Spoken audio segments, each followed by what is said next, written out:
was quite famous in my day. Perhaps you've heard of me.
Hey, you! Leave your axe at the door. Oh, goody. Adventurers.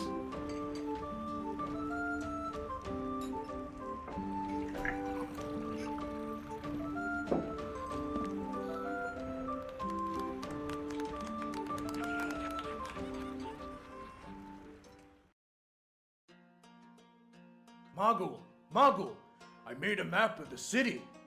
Here's me beating up Dane Firehand, and there's the sun, and it's happy 'cause he's dead.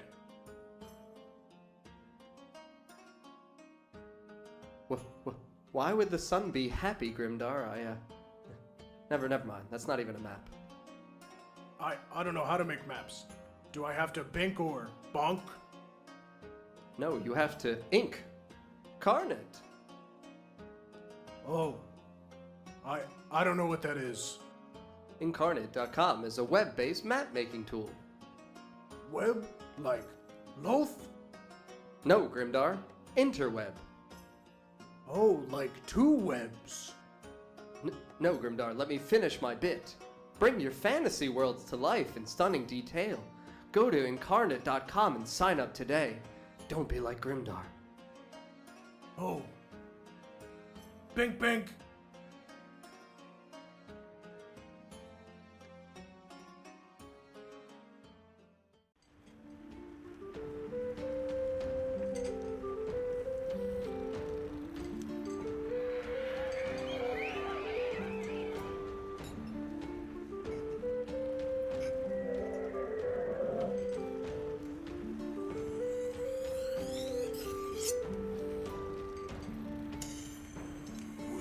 Look who it is. Oh, please, regale me with your tales. Bran, look. I found gems for games. Oh, no. Dice. Tarhan said dice. Do you want to play? Grimdar, what are you doing? You've thrown them everywhere. Oh, I keep dropping them. I need something to help me roll. Grimdar, what you need is a scroll rolling tray from Elderwood Academy. Mage Hand. The scroll rolling tray comes in 7 different colors of leather and 13 different unique image designs in 10 different foil colors. Oh, is that magic? I can do magic.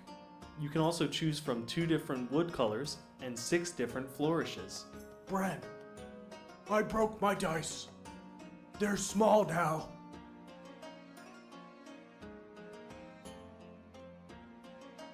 Grimdar, how? Help me. Go to elderwoodacademy.com to purchase scroll rolling trays, dice towers, dice boxes, and more.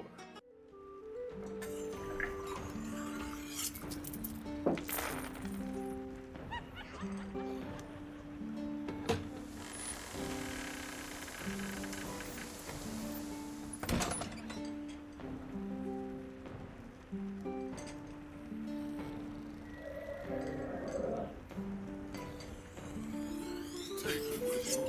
I can still swing a sword.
Tarhan! Tarhan! Help me! I broke my friends! Grimdar, you did what? I shrunk Bran and Isharad! Oh god, Grimdar, no. Those aren't. I'm so sorry, Tarhan. I messed up bad this time. Grimdar, these are miniatures. For games. Bran is a miniature? No, Grimdar. These are tabletop figures from Eldritch Foundry. Tabletop? Yes, Grimdar, for games. You can go to Eldritch Foundry and fully customize your own miniature and have it printed in high-quality seamless plastic. Printed in plastic? It's magic, Grimdar. Magic. Oh. Oh! Grimdar, why are you staring at me like that? Oh! Go to bit.ly/notgreatmini to get your own incredible, customized miniature from Eldritch Foundry.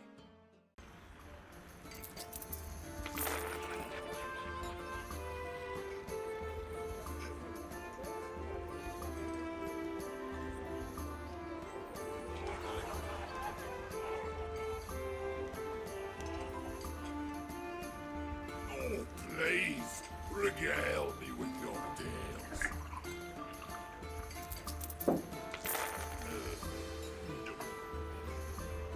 Beds are common and no magic.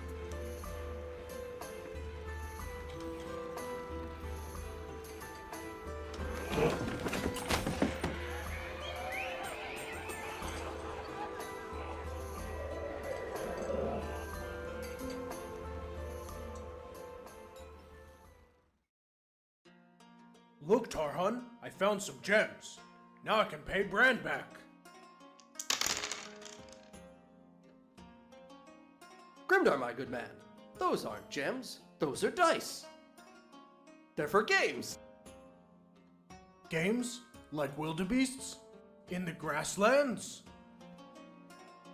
No, Grimdar, like Dungeons and Dragons. Do I need dice to play? Your dice are nice. Can I have yours? No, Grimdar, you can go to diceenvy.com to buy your own cool set. Is that another website? Mago was telling me about 2 webs.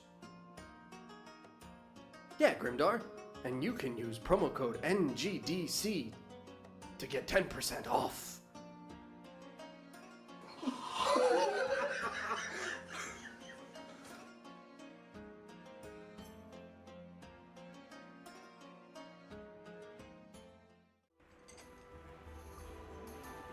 Hey, you! Leave your axe at the door.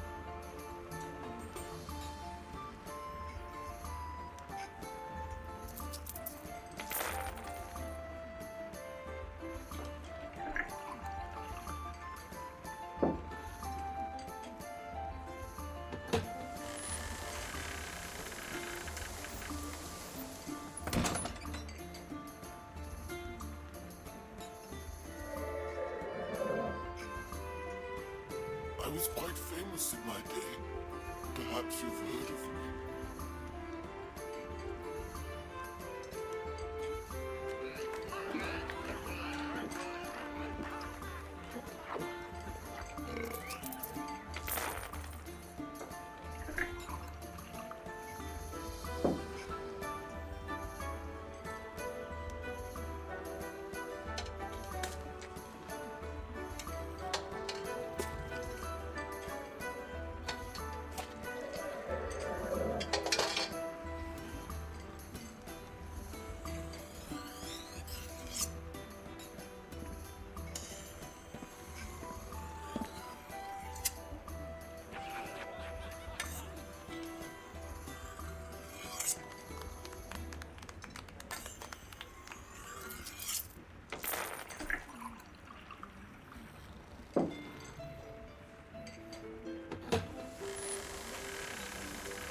Hey, you! Leave your axe at the door. Oh, goody.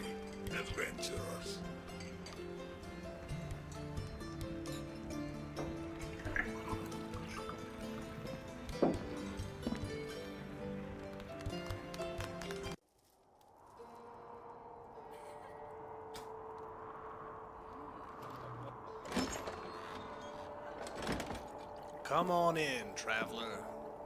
Grab a drink. Ain't much reason to be here without one. But first, guns on the counter where we can see 'em.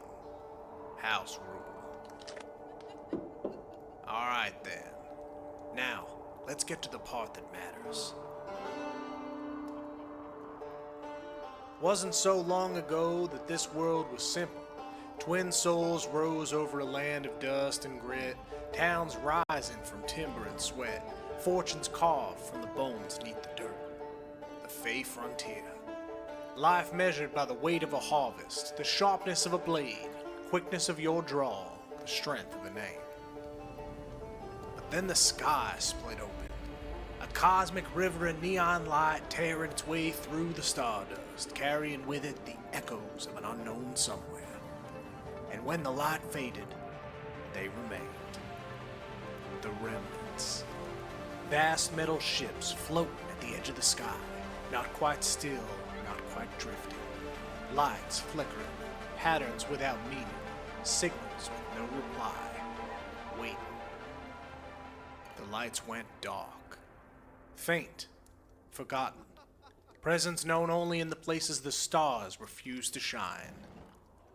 Years passed. The first one fell, then another, until the sky itself rained fire and ruin. Oh yeah, RUSTFall. Crashed into the desert, into the mountains, into the sea. Twisted wrecks of metal and memory, humming with something that shouldn't be alive. Some called it a warning, a sign, a reckoning. They were half right. Folks here just don't know how deep it goes. But to those with hands on the reins, their truth was simple. Power. The kind that could buy the world or bury you beneath it. Cities rose from the desert like a mirage, spires built on sweat and ambition. Neon flickered against rusted steel patched over wooden beams, bones wrapped in borrowed flesh. The old and the new don't mix easy. Men even let the rust inside, let it take hold of their hearts, till stripped steel wires ran deeper than blood. A price without mercy for strength beyond reckoning. Power enough to unravel a man, mind and soul. Madness of the highest order. Though, the ones with all the answers will tell you that that don't happen here. But ask yourself, is that the truth, or just the price of staying on top? Rust ain't the only thing can reshape a man. The ones who hold the coin, the names, the power. They do their own kind of reforging. Break a man down, rebuild him for their purpose, make him useful till he ain't. The syndicates don't ask for loyalty. And if you ever wonder what happens to those refused, well, take a walk down the Narrows after Souldown. But out beyond the lights, past the rail lines, beneath the stars, the wild still breathes. The frontier don't care for coin or syndicates. It don't barter in deception. Out there, the only currency that matters is just how far you're willing to go. Out there is where a man finds himself, discovers what it means to survive in a world such as ours. This is the world you step into, traveler.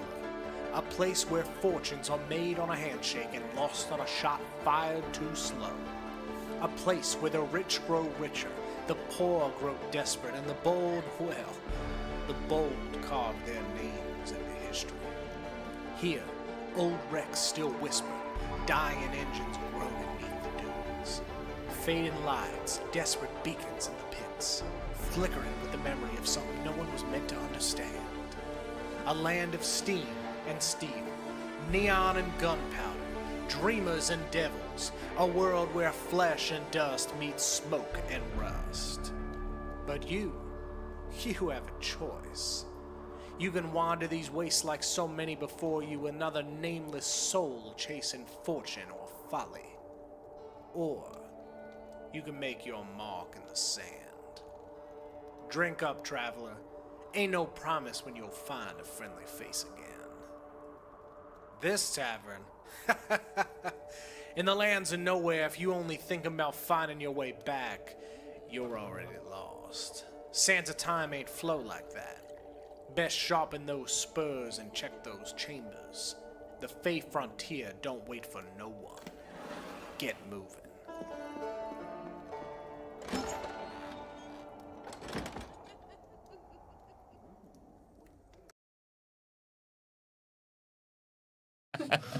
Fucking clown. Thank you.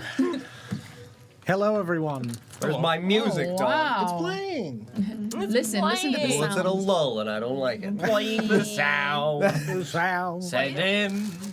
Don, this monitor is so clowns. crisp. Right, look how good that looks. I can see all the fresh details. Really I can't. crazy. I don't have my glasses on. She's blind. She's blind. I swapped Stunning out detail. the TV for one of your older monitors. In stunning When detail. did you do that? Took it right out of your car. Whatever. It was in a fever dream. I just like to think that in Sarah's Yeah. office is a big gaping Yeah. hole in the wall. I didn't notice anything. It's a display When TV did you from do a Wawa. He actually stole it right from I the deli did, yeah. counter. It's like Yeah. Shawshank Dude, honestly, Redemption. though, It's like correct. it's just covered up with a poster. Yeah. It says Hoagie Fest on the back. Right. Anyway, we're not great RPG, and we're going to go around the table real quick and introduce ourselves because we're back for the Fey Frontier RUSTFall. Hi, I'm Glenn. I didn't think I had anything to say other than the fact that I played Eamon. You actively having a stroke? What was that? Hell.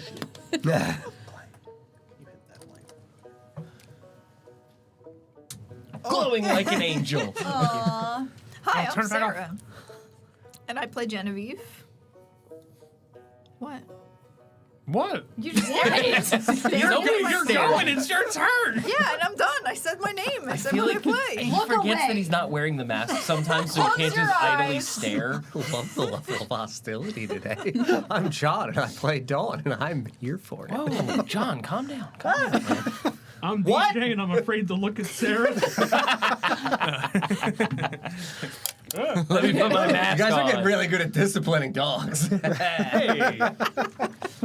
I'm DJ. I play Mark II. Hello, I'm Savannah, and I play Dusk, and I have hair now. Yeah. I'm Chell. I play Andy. What's it fucking to you? About 350. No, you can't have no 375. damn tree fitty Loch Ness monster. I'm Don, goddamn it. and I play everybody else. Yeah. At some point, functional jugs. What if I'll I believe told the when I see party it. that we discreetly met functional jugs on the side and have not told them yet? Why would be. you say that? We've Certainly been possible. keeping secret functional jugs. Hey, fuck you. Secret jugs. Secret jugs. You leave secret. Also, thank you, Mike. That was a Yes, thank you. Very concise. short, quick, to the point. Oh, wow, yeah. Thank you. Love that. Last time, the party split up and explored the city of Beacon's End alone, with Dusk, Dawn, Mark II, and Genevieve originally starting off as a group before splitting off into two groups of two. And I will not read what happened because it was private. Functional jugs, dude. Functional two jugs. again? What? Can you say two again? Two? Yeah.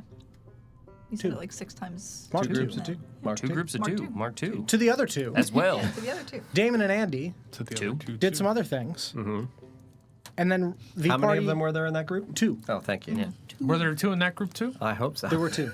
Mark II was in the other group of two. Where was he going? Did you say you twos playing Yous Beacon's twos? End? Two youths.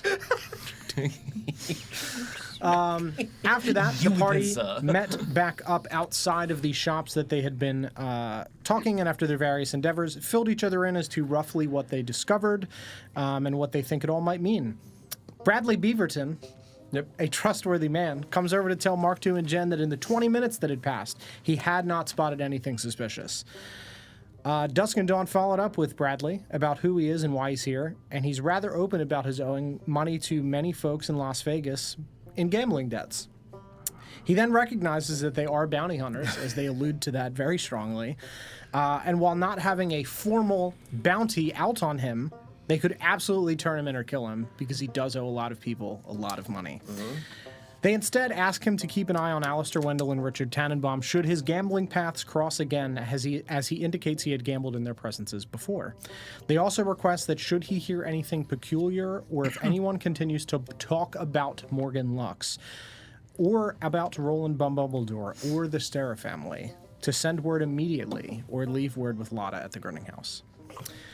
They then head in the direction of Old Orv's, and inside find a sleeping ancient badger folk who stirs at their entry, looks directly at Mark II, and says, "God damn, that's a fucking metal man!" So the shop that you have stepped into, Langston's Armory, is very clearly the shop of a gunsmith. However, what is different about this shop compared to the majority of the other shops in Beacon's End is that there is not a spot of rust in here to be seen. There is old school oil lanterns. There is a manual forge at the back for smithing metal. The wall is covered in old school revolvers and cowboy-like guns of various sizes and shapes, old school sniper rifles on the walls. And he is sitting dressed in leather clothing with covered in clearly metallic oils on his hands and fingers. And there is barrels of gunpowder clearly stored in the back, but in wooden barrels. There's no rust in here whatsoever. That is the scene that I will set for what you see as you step inside this shop. Two. Meet Old Orv, who exclaims, "We're gonna meet him? Meet him, yeah. You're gonna walk in on him. In on him? In on him. In him. In him. Into him? That's a goddamn metal man.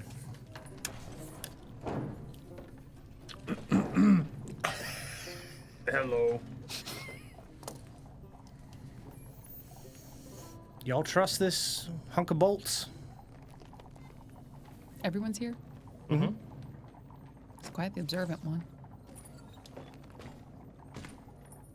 Yeah, we trust him. All right. Can't say I like him much myself, but not one for rust. I prefer the old school methods. Offense not taken. Could you just talk different or not talk? Well, I don't think my buddy has to change the way he speaks to appease you. He's fine the way he is. Why don't you talk different? I'm old and stuck in my ways. What's your excuse? So is he. You're a very honest individual. I prefer that. Like to speak my mind. And you have a certain opposition to bless you. Excuse me, Gesundheit. You're in canon. What? Achtung! You have a certain opposition to an individual such as our friend? I just don't trust rust. Who did you vote for? In the most recent Rust elections. In the Wild West. Well famously then. decentralized. It was really nice meeting you. We have to get going. I'm a proud supporter of Ronald Rump. Oh, God. Boar folk. How flammable does this place? There's barrels of barrels of wood gunpowder. contain Really- gunpowder. It's so flammable, and I'm a literal creature of fire. Yeah. I'm so ready. He's a sleepy agent. This man is Mitch McConnell. I don't trust rust, seen what it do to people. If I'm gonna kill a man, I prefer to do it with bullets I made myself. So you make bullets here? Bullets and guns, I manufactured everything you see on the walls. By hand yourself? Mm-hmm. This man is quite the crafty individual. What do his hands look like?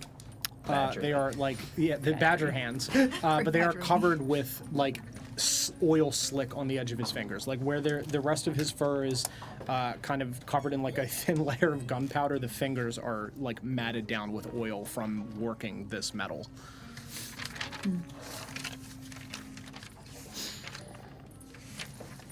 You shopping or talking? I think we're here to talk. Yes, we had some questions for you if we're just going to cut to the chase. Are you familiar with Dusk and I? Do you have any engagements with bounty hunters within Beacon's End or the larger properties? You have Sell a lot of guns to them. You have many wrinkles about you, so I assume you have been on the world a long time? Mm-hmm. And have you ever sought need of a bounty hunter? But you sell guns to bounty hunters. Mm-hmm. But you Not sought the need of per se. You take care of business yourself. Yeah. As you said. That's right. And what often do you find yourself in need of slaughtering individuals? Not in a long time. What do you consider a long time? 10 minutes. Couple hours, days. It's been about 50 years. It has been 50 years since you have taken a life? Well, since he's slaughtered. Hunted people down for bounty. So then you were yourself a bounty hunter in your earlier, more virile days? That's right. That is excellent. And you have sought yourself in retirement here? Yeah, I came to Beacon's End when I was done traveling the sands, settled down, manufactured guns that don't jam. Well, you chose to come to a town notorious for reinvention and remaking yourself, as though you had to strip away an old identity? Not necessarily. I just kind of liked the desert sands. I like that, the kinds of folk that get drawn to Beacon's End. There's no train, so you don't get more of the touristy folk. I'm not really interested in that. I'm more interested in the salt of the earth type folk. It's sand, but yes. Yeah. Sand of the Sand earth. of the earth type Understood. Again, common is not my first language. It's okay. But when you were bounty hunter, were you in the employ of a specific individual, organization, syndicate? Did you work independent? I worked independently. On your own, with no assistance? That's right. And your name is simply Old Orv? Mm-hmm. And Dusk and I have never heard of you. I wasn't like a big name or nothing. I was going to say your reputation does not precede you. I ain't got much of a reputation to uphold on unless you're talking about these things. How did you have the money to open a shop if you had such a pitiful reputation? Well, it wasn't a pitiful reputation. It just wasn't one with that much notoriety.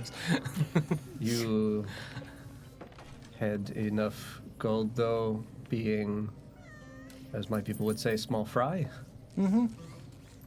I do not understand this individual. I scrimped and saved, didn't have a family, didn't really... You shrimped and saved? Yeah. I understand. The prawns are quite frugal. You said you've lived in this area for a long time. Mm-hmm. Did you ever come across the man named Morgan Lux? Yeah, he was here, and I buried him in the sands. I'm sorry? I'm also the grave digger for Beacon's End. Okay. Well, all right. Well, let's dial it back a little bit. very old, right? How long have you known Morgan Lux? He probably knew him as a corpse if he buried him. Yeah, I Well, knew did him you know for- before he was a corpse? Yeah, he came into my shop a couple times, ranting and raving about stuff, bought one of my revolvers, changed the bullets out several times, carved some stuff on the barrel. And did While he was still in your shop? While he was still within the grounds of your shop, he did all this?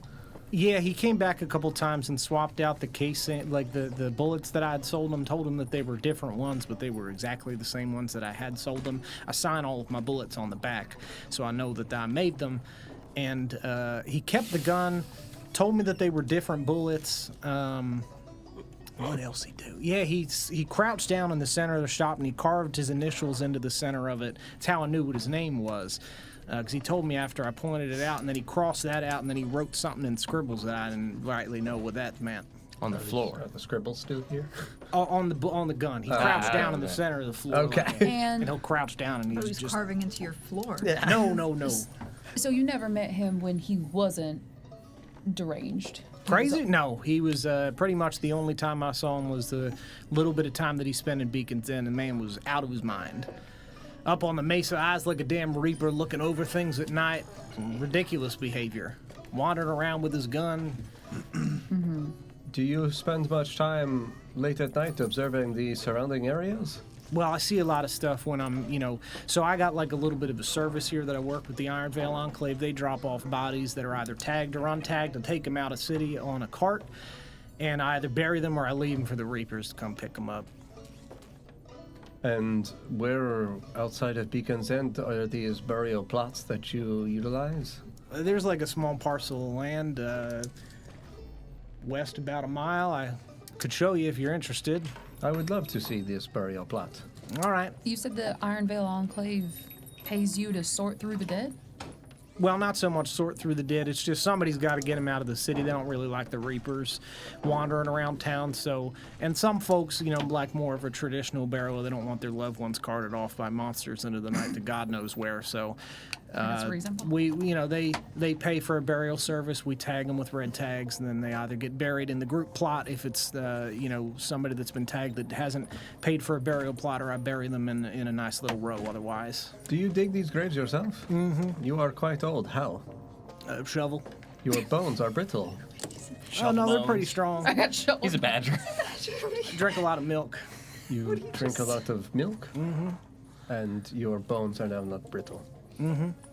As this conversation's going around, I want to just like walk the perimeter of the store. Do I know what kind of metal is being like forged in here?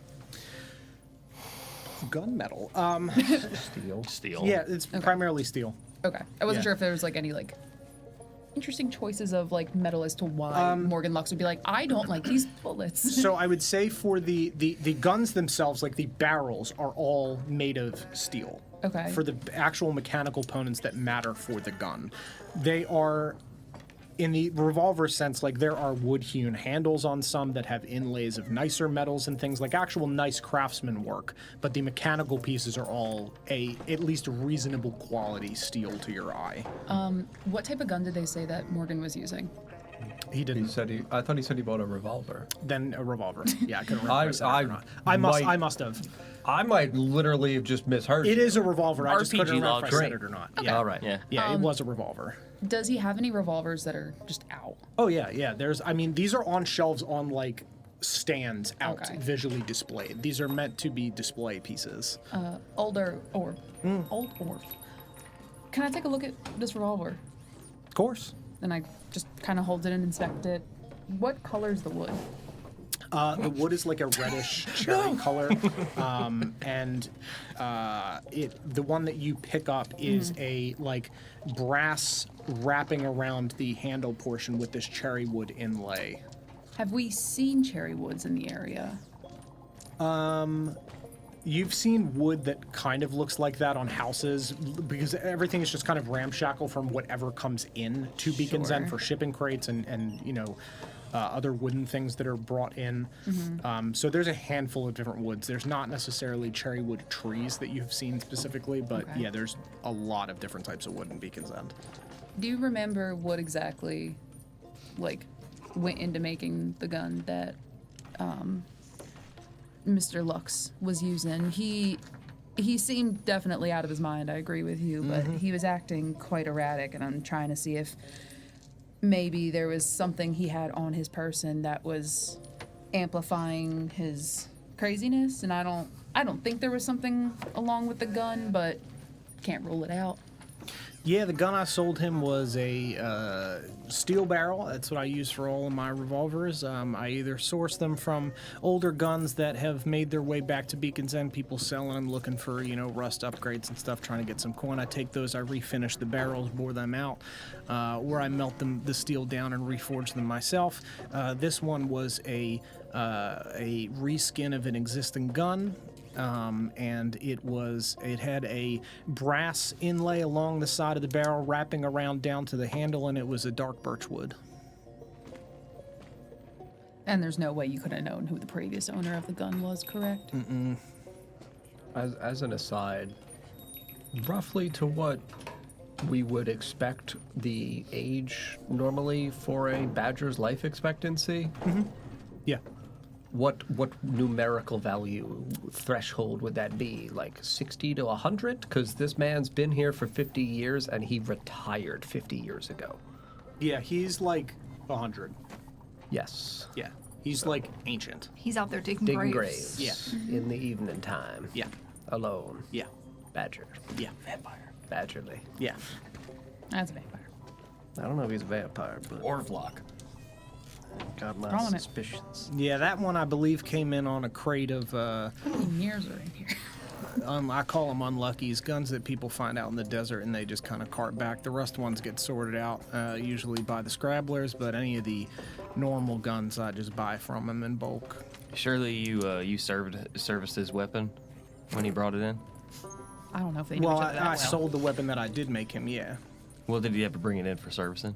Mm-mm. When he exchanged out the bullets and whatnot? He didn't ask, it hadn't been fired. He just wanted to change out the bullets. What was he exchanging the bullets for? He said there was something wrong with them, that they wouldn't work. He kept standing in front of the mirror I got over there and holding the gun and pointed it at himself and pointing it out the window. There's a mirror over there. Yeah, in the corner. Could you go stand over there for me real quick? No. Yeah, he walks over and there's a like a cloth over it that he pulls up. You Is there a Jewish? badger in the mirror? Different badger. A younger, more virile badger. Oh, no. It's Dorian Gray, but badgerly. Let me out! Yeah, I would say that you look in the mirror and the reflection of the badger is definitely looks off in the mirror. Oh, no. Off in what like, context? Like younger. Younger? Okay, Yeah. younger is different than Yeah. off. Off means Yeah. like, yes, he's It like looks misshapen. younger. And as you It's kind of like mirrored the walk wrong over way. and look, you look the same. Yeah. Ask how many arms he has. How many Should arms play does this badger game. got? 7. All right. Just the two. Just the two? Just the two. Okay. Yeah. Hold 3 fingers in front of your face. If he is wearing a disguise of any sort, how does one check for that Look for the zipper. rules-wise? So you can make a. If it's Perception. illusion magic, yeah, it's typically an investigation Yeah, check make or an a investigation perception check, whichever you want to roll, dude. But like that's against whatever he as a spellcaster. If he's a spellcaster, it would be against his spell save DC. 14. Yeah, I mean, to you looking at him, the reflection in the mirror looks like him, just younger, but it doesn't look any sort of way on him physically as you kind of flip your eyes back and forth between them. You look along like the ridges of where his fur is to look for some sort of mask. You don't see anything. How much younger, also? Because like that also will. Sure. Baby. Yeah, because like that also matters. About 30 years younger. Okay, so So he's at Still 70? old. so he's still old. He's still yes. old. That's Stay a over 70-year-old 75. badger. Yeah. But like enough difference that we notice it in a mirror, going from Correct. like that's the crypt keeper to like that's a slightly younger crypt keeper. Correct. Yeah. What a terrible way to be turned into a vampire. Like, wait until you're in your, like, 70s Yeah, or 80s right? and then be shifted. And be God. here already as a gunsmith, just hanging out in your retirement, Just living a modest perpetually life. sleepy, always craving Right. soft foods and just in pain. You've described me. I can't eat lettuce or vegetables. I get the Run right through me. It's so true. Not the rust runs. No one should Damn be those eating spicy lettuce chicken right now. sandwiches. I want someone to. Never mind. He kept looking in this What were you mirror with the gonna say, gun, DJ? pointing it out, Pointing it pointing at it the at mirror? himself under his chin, looking out the window, pointing it out. It was all kinds of crazy stuff. But he says it's the bullets themselves would be what would not work. He said they were wrong. Wrong. Makes sense. When you It does when you think about it. When he It swapped makes out the perfect bullets, did they have anything carved in them? He Other than what you had scribbled some, scribbled? scribbles on there. Just the double O's on the back. Alrighty. And was there any other things scratched onto the gun other than his name? Well, then he scratched that out and Yeah. he scraped some sort of scribbles in a language I don't know. Did it seem to look like numbers at all? Maybe boxy? Maybe some. They were kind of boxy, yeah. It didn't rightly look like a language I've seen, not like Dwarvish, Elvish, anything like that. We get a lot of stuff coming in with, bugbear carvings on the side and all that. I've seen a lot of different languages from people carving shit on guns, but I ain't never seen that. He was a Russian sleeper Did agent. it even seem like it was reasonable, or he just putting gibberish? I mean, it looked like letters, just ain't letters I know. Was he wearing shoes? So that's the weird thing. When he came in to get the gun, he did have shoes. But then there was one of the nights when I was taking a bunch of bodies out to the graveyard that he came out to the graveyard and he didn't have shoes. And he took shoes off of one of the bodies that I had piled for the Reapers to come take. And when I asked him what he was doing, he just ignored me and kept trying the shoes on until he found two that he liked, and they were mismatched shoes. And he hissed at me and ran off. He hissed at you. Yeah, with an armful of different shoes. Oh, did he put them in a big bag, perhaps, or have a sack that maybe could fit a person? No, he just like a whole armful of a couple different shoes, but he put on specific ones. Didn't tie them or nothing either. Like, How you know was he This makes perfect emotionally sense. reacting? Was he having fun, having a little fashion show? He didn't look like he was having fun. He looked like he was out of his mind. So, You said that this happened at the burial plot, yes? Yeah, Or on the way? at the burial plot, yeah. I would love to see this burial plot. If Yeah, of course, I'll just have to make way? close up a little early, but that's all right. I can take you out, get an early start on the bodies. Whatever happened to his revolver? Oh, he was buried with him. He was buried. You didn't Yes, recover it? he said he buried him. That was like one of the first things. He said he put him in the sand. Well, The revolver? He just said he put the revolver okay, buried okay. with him. but he ain't there no more. Reapers get him. Well, so the Reapers don't touch the things that I buried. They only take the bodies that we put off to the side. Things that are buried, they don't much go underground. They just take things from above ground, but I can show you the hole where he was buried, but he ain't in it. Please. We'll ask when we get there. Oh, before we close up and leave, would you do me a favor? And I'll just pull my satchel up and just be like, throw my 4 pistols that I got. My 4 antique pistols on the counter. What can I do about this? You trying to get them refinished or sell them? Sell them? Why are you selling Antiques. these? Because I don't need 4 pistols. Why do you not need 4 beautiful pistols? what if that one breaks? In case I want to shoot it more than once. Yeah, let me see. Oh. There's your bananas. He bites it. I'll do it again. Just the tip. The fact that it's a gun is even funny. I can give you 45 gold for the lot. I will give you 60 gold for the lot. What about a trade? What are you looking for? He gives me 45 gold and I give you 60 gold. What? Hold on. Yeah, how about you both pay me for the guns? That would be really cool.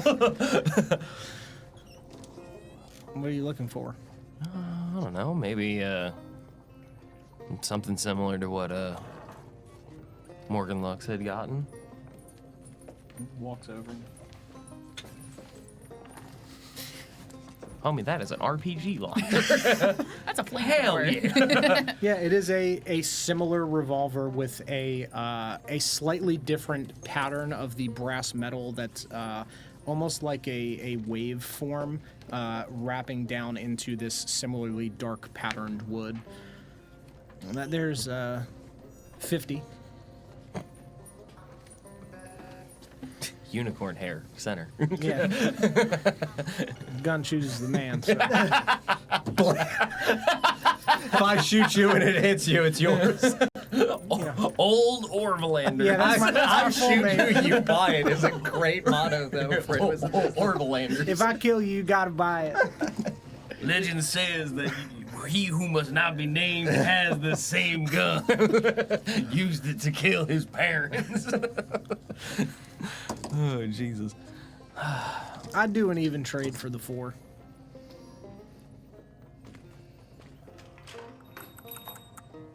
And it's like, yeah, as far as I can tell, like, having had quite the experience with weapons of this sort, like, good condition, this is a solid. Yeah, absolutely. I mean, you can tell that like there's a little bit of polished patina on the steel itself. Like it's not completely shiny, but the barrel looks good. You know, you do the Kurt Cobain POV. Check it out, and I mean, it looks good, mechanically, functionally. From being somebody that's used to guns, it looks well made. And what makes yours so special? And I guarantee they won't jam in the sand. I put a coating on the inside. It's proprietary to me. A lot of these rust guns are so hopped up with components that they're prone to misfires and other issues, but ain't a replacement for an old 6-shooter. Yeah. They are antique, just pistols. Like, they're not rusted at Yeah, all. Okay. he wouldn't have taken them if they were. Okay. Yeah, I'll like... Bananas, Glenn. Yeah. Be so fucking for real. The bananas. I do an even trade for the 4 if that's what you want. Works for me. I'll like spin the chamber, click it. And he Little badger hands. All right, y'all want to see the hole? Y'all want to see my Y'all want to see all the You have worms already all- spit, so yes, please. All right. Jesus Christ. Walks over, grabs a Back to this shovel. 100-year-old like man. to see the hole. This 100-year-old Magnificent hole. produces any saliva at all. That's absurd. It is a miracle. Yeah, he reaches up behind the counter and hoists a shovel and puts it over his back. Out this way. Yep. Walks out the front door, pulls a key from around his neck, locks the door. Bodies are around back. Yeah. I'm getting a little bit Bill Clinton-y. I gotta be careful. Fellow Americans. Walks around, and yeah, there's a cart with like 10 bodies on top of it. Some of them you can see around the wrist is a leather band with a red tag sticking off the side of it, also in leather, not something that could easily just be ripped off. Do we recognize any of them? No. We have killed several men in town. Yeah, not today though. He stabs the shovel into the cart, hoists it on his back, and starts walking.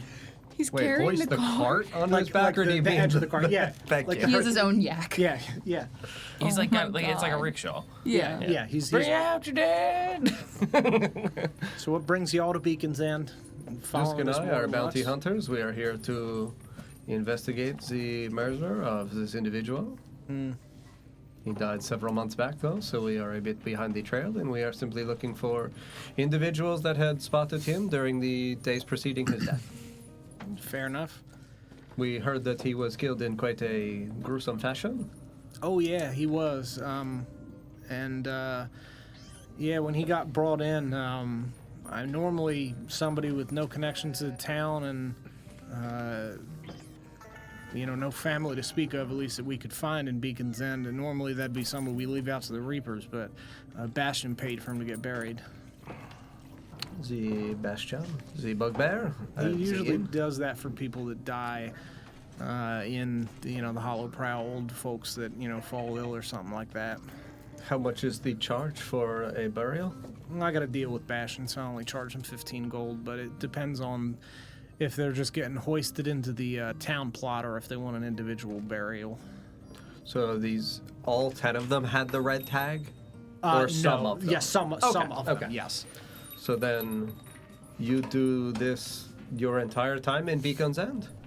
Yeah, most of the time I took over for the former gravedigger. Really old Orv. Who was the former gravedigger? That was Older Orv. Older Orv? Yeah. That is a convenient name. It is.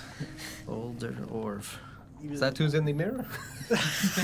Eldest Orv. The Elder Orv. It's What about the rest of you? What about this? What about you, metal guy? What brings you to this city? I'll talk to you. So your friends seem nice enough. They trust you. I'll at least tolerate your presence. Well, I hooked up with these two over here, Damon. So he can't speak. Got him. Can always fool a machine and regular folk too. Sorry, you can continue. You talked with like a real beat boot voice before, and then you immediately switched. So Yeah, we're far enough out. And Yeah, I spend enough time understand. Together, I can trust you now. oh, so it's like other city folk you don't trust. Right, I fooled you. You Yeah, well that's fair. I didn't immediately pick up on that. So that's Anyway, true. yeah. So I hooked up with them some time ago. And then came One time, dude. Drop it. What do you mean? You're We into were that, both man. drunk. I don't understand. We're bounty hunters. All right, so 4 bounty hunters. And what about this one? Sorry, Also 5 bounty hunters, because there's 6 bounty hunters. 3 plus 2 is 5. I wouldn't say I'm a bounty hunter. I was. He's a Fuck it, yeah, I was a bounty associate. hunter, whatever. All right, so 5 bounty hunters. What about you, dear? Yeah, sure, me too. All right, 6 bounty hunters. Sure, let's not ask questions. Let's chill. There's a city full of them. We are the most important ones, though. Just reminded you. Yes, we arrived here. They were looking into the investigation. We encountered them and asked questions, and they assist us now. That's cool. It's very cool. Bounty hunting's, it's a certain lifestyle choice. You chose it. I did. Was there a inspiration that drew you to it? I just kind of liked how guns worked. Always have as a kid. My father had guns. Took his own life with one, but damn thing didn't misfire. So I took kind of It's a good way to look at kind it. of stake in that. It was one that I had built because I took a class on it when I was younger. You took a class on guns? Yeah, on older guns. People trying to keep up the older ways, not get into rust as much. Where were you educated? I grew up in Glow March. You grew up in Ziegler March? Mm-hmm. Yeah, and they dig up a lot of stuff out of the earth, so that's kind of where I learned more of the refineries and the visual stuff. Not much of a visual person, but I kind of got an eye for it now. It's a beautiful town, Glow March. It's pretty nice, yeah. It's weird, and it's, so much of it's built up the side of the mountain. There's like this big crevice in the center where that's mostly where like the work stuff is, but there's a nice little area of trees that grow inside because it's concave and all the rain falls in and gets it really nice. But a lot of the city's built up into the side of the little mountain mesa there, so it's nice. It's a nice place. And was this where you began your bounty hunting profession? Yeah, I hunted a guy down that stole. He stole? Yeah, he robbed the shopkeeper at gunpoint. And you took his life, used the gun? Was this the first time? That was the first time, yeah. And then I decided, well, that was pretty cool. That guy sucked, so decided I was going to keep doing that. So did you then continue contracts in Glow March, or did you adventure out? I did contracts in Glow March for a while. There was some stuff with people, stealing ores and trying to overthrow the town and take the mines, and that didn't go so well. So I was part of like a little bit of a town militia for a little while, so that was kind of like bouncing back and forth between bounty hunting and like security work a little bit. And then I left and just kind of wandered the deserts picking up contracts where I would come across, people that sell flux for trail burners and that they got the individual wells in the middle of the desert for folks traveling. They would have somebody that had come through and done something horrible and track them down. So you are quite good at what you did. I enjoyed it. Yeah, I thought I was pretty good at it. And I always manufactured my guns. And I mean, like I said, with all the sandstorms, if I could get my shot off quicker than the other guy because his gun jammed, well, that was, to my benefit. So kind of worked out. Are you still quite a good trick shot? I like to think so. Usually I'll do that at night when I'm away from the city. People don't hear so much when I'm, a mile or two out. Do you use things for target practice? Perhaps some of these bodies? Never the bodies, but some of their belongings, if it's stuff that's being left for the Reapers. The folks that I'm burying, I leave them with their belongings, but the other stuff, I'll take a hat now and then off a body, throw it up, and... This is your personal question, but have you ever had to bury a loved one yourself? Well, just my father. You buried him? Did you bury him with your gun that he killed himself with? I did, yeah. How did you feel about that? That's a wonderful way to show that you are proud of your son. Well, he was he was really, really old, and there wasn't really a good way for him to. He didn't really want to keep living because he was kind of tired. So he was he was ready to go. How old was he? He was like 120. Oh, so you got like 20 more years left. At least, yeah. Damn. I'm gonna keep doing it for those last 20. I mean, then I'll have to find an apprentice to take over at some point. But for the grave keeping stuff. I mean, we're going to be out of the grave. Are you sure you don't want us? One-stop shop, baby. Let's go. Is there a Mrs. Old? I never found myself so lucky as to take Mrs. Yes, and you said that your father, as Doscast, was the only loved one that you have ever had to bury? Yeah. Didn't know my mother. She disappeared when I was younger. That is quite a pity. I guess before I was born. If I didn't know. Before I was born. She disappeared before I was born. It was probably at least a little bit after. But Like maybe even Has to have seconds. been after. It has to be logically. Roughly. It's not an egg scenario. So. What came first, the Old Orv or the mother? It seems that you need to take some clarity, Zest. No, I stay away from the stuff. Especially after I seen what it, Clean Sleet done to that Morgan Lux feller. I ain't really interested. When you were younger, did you go simply by Orv? Just Orv, yeah. And what made you drawn to the allure of now ascribing it as Old Orv? Well, my father was Old Orv, and then he killed himself, so I took the old. That is... Because I was the oldest Orv at the Was he, where was I am become oldest Was Orv. he here with you in Beacon's End? No, this was in Glow March. So your father has been dead for some time. I was only 30 at the time. So your father had you at 90 years old. Yeah.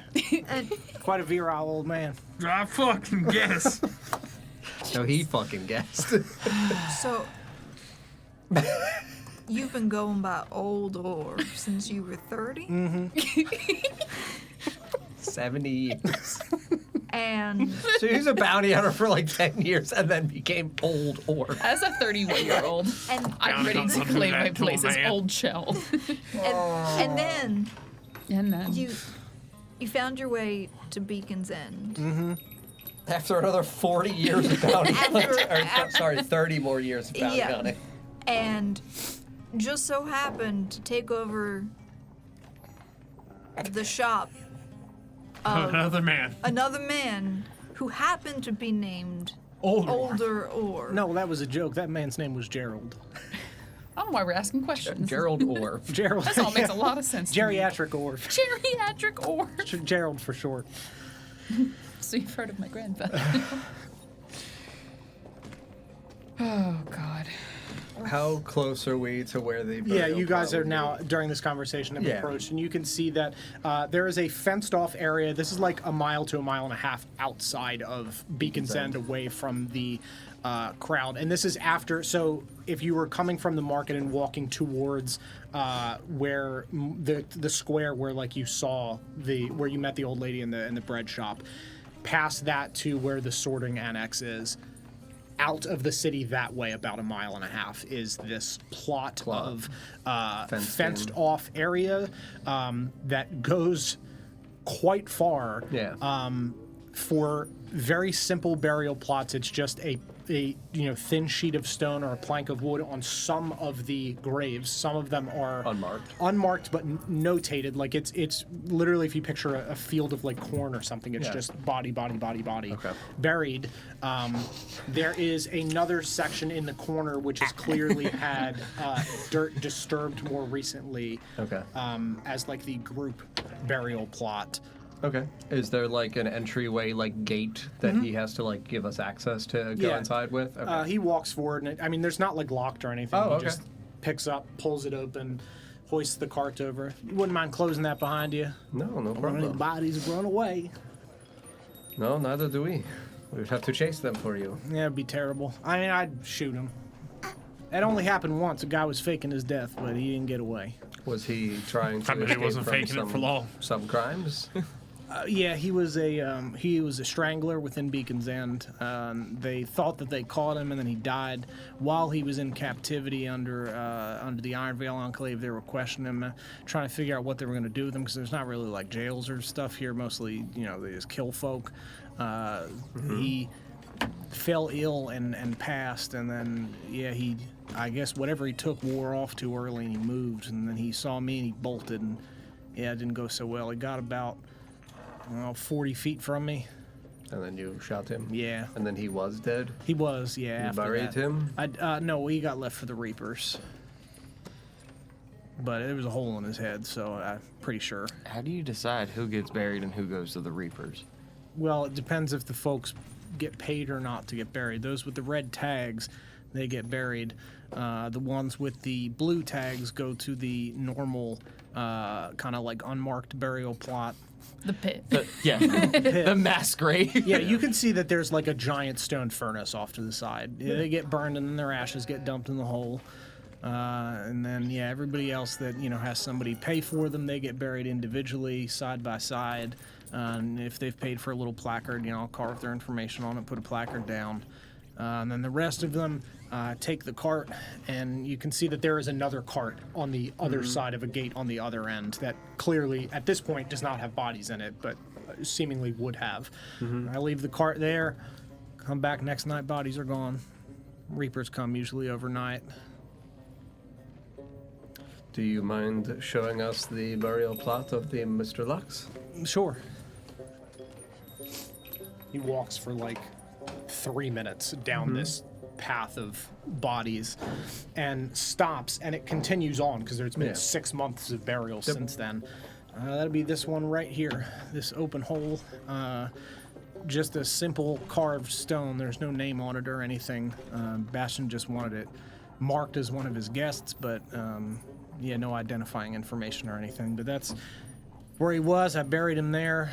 3 nights later, nothing. 3 nights later. So, in that time, had you been back for those 2 preceding nights and the ground was still undisturbed? Yeah, I'd buried stuff next to him and left more bodies, and it was all hush hush. You know, no extra footprints or nothing. I usually try to look for that. And he picks up his boots, and you can see that there is a distinct pattern of like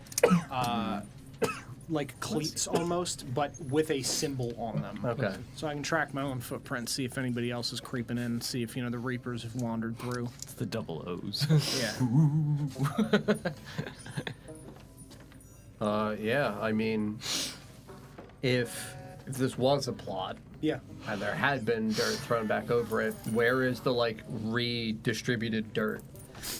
Is it, proximate to the burial mound? It is. It has been pushed, up and off In to either multiple side. directions? Yes. Okay. Yeah. So if excavated, by a singular individual, is there an area in which there is a larger, higher accumulation of the dirt that it then disperses down and out from to see roughly where would whoever was excavating this have stood? Is it a midpoint? Sure. Yeah. So based on the dirt distribution, it looks like they would have stood at the bottom of the grave and pulled towards them, and then moved to the other side and got the rest out to the other side. It does not, visually, from the way the dirt is distributed, look like it was done from in the grave out. This was clearly done from above. How deep down do you usually bury the individuals? 2 to 4 feet. It depends on how hard the dirt is in that particular area. Sometimes there's rocks, and then I just kind of move them out of the way and jam them in there. Is it dirt? We are in the desert. Yeah, it's like a hard packed sand. Okay. Yeah, not dirt, definitively. Is this old man just ripped? He looks despite being 100, he looks relatively toned for 100 and looked more so in the mirror. It's Dick Van Dyke, dude. Yeah. He's still out here doing sit-ups and Is shit. Old Orv hot? Thank you for asking the question we all want to know. Is he granddaddy? Ooh. He's kind of granddaddy. Good Zaddy. Even at 100. You said there's no Mrs. Old Orv? No, Mrs. Old. GD Bilf. Granddad Badger, I'd like to friend. I need that on a t-shirt. Yeah, that's where And I you buried just him. chuck him in? No casket, no bag. Any remnants left in the hole? No, there was nothing left. Whatever came and got him, I took all of it. Gun too. Would you mind if I search the grave? Yeah, be my guest. It's a pile of sand. Fucking hop down there and start sifting through the sand. Hopefully, maybe something fell off of our person who dug the hole. Sure, absolutely. Make an investigation check. I would flutter around the perimeter of it to see that when this was re-excavated, if this person left any kind of the markings of clearly where hands would have been against the actual perimeter of it, because if you're describing this as a harder surface, the interior is going to be soft if he hits the edge, he or she, sure, while excavating while digging back out, hits that edge surface and then has to trail up with hands. I'm trying to see if this was done with tool or by hand. Sure, absolutely. Yeah, make an investigation check. 9. 9, okay. Unless if somebody wanted to help me search the grave. I guess I'll help him search. 8, okay. I'll just be keeping an eye out around. Sure, absolutely. So I'm on my own. Well, hang on. I'm very good at investigating. She's standing right in front of you. Just looking over your shoulder, being no help at all. Also a 9. Okay. Okay. Yeah, you jump into this 3-foot deep hole and start digging through the sand itself is compact here, especially as you get deeper down, and you kind of sift through what's at the bottom, and it just looks to be smooth on the inside from the wind buffeting down and up the inside of it. You don't find anything in the hole. The only thing you notice on the outside of the hole, which as the two of you kind of turn where Dusk is currently sitting, is on the edges of the hole where someone would have, pulled dirt up. Okay. You can see almost like conical ridges in, like a claw of some kind versus fingers, and not like a shovel, that are hardened and stuck in the sand. Like if you were at a construction site and you saw like where an excavator would have scooped, and it's like there'd be those ridges. Correct. Yes. In it. So whatever was digging in here wasn't hands. No. I'm going to start the ritual cast Detect Magic. It'll take me the 10 minutes. Okay. Have you ever heard anything kind of loud or crazy when this Morganlax came out of this grave? No, I came back at one point and he was just gone. I don't rightly know when on that third day he was taken. I mean, it could have been an hour before. I mean, any time from really when I left the night before to the next night when I came back. So, I mean, it's nearly a 24-hour period. Are you a very scheduled man? Like, do you do this like at the same time every day? Like, someone Usually. might be able to know that you were gonna be away to come and do this? I usually like to keep to a schedule. It depends if I have customers in later, or like y'all needing to come out here early that I closed up. So I mean, I can't say that it's like completely regimented, and I couldn't rightly tell you my schedule from 6 months ago. But was there any other kind of weird customers you were having around that period?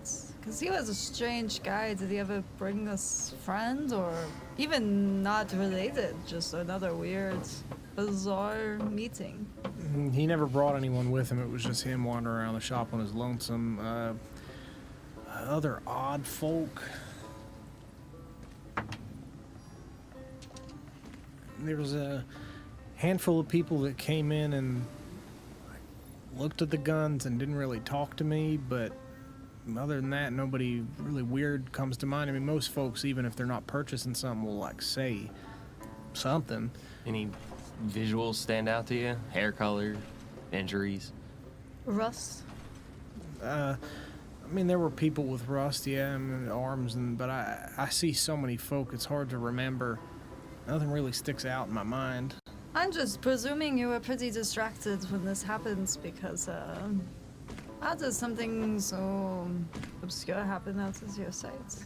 Well, I mean, you've had, you get the odd folk that, don't want to believe that their loved one's gone, and they'll come out here and I'll find them, sitting by the grave or something like that, and sometimes they'll, go digging, but, I mean, this guy had nothing, nobody claimed him, so it didn't make sense to me why he was, and somebody to Bastion do wanted that. Advertisements.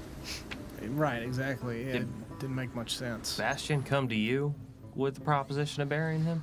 Yeah, but it ain't uncommon. He said he was staying there and something about bugbear rituals or something. Fair.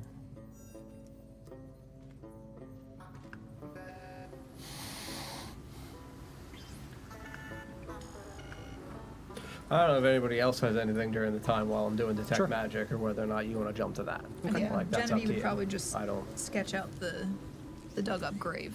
Okay, yeah. So your Detect Magic comes to the casting point, and I mean, you get, what is it, blocks, things that are buried by like an inch of something? Yeah, it's inch of like the solid metals, a foot of like dirt, sand, yada yada yada.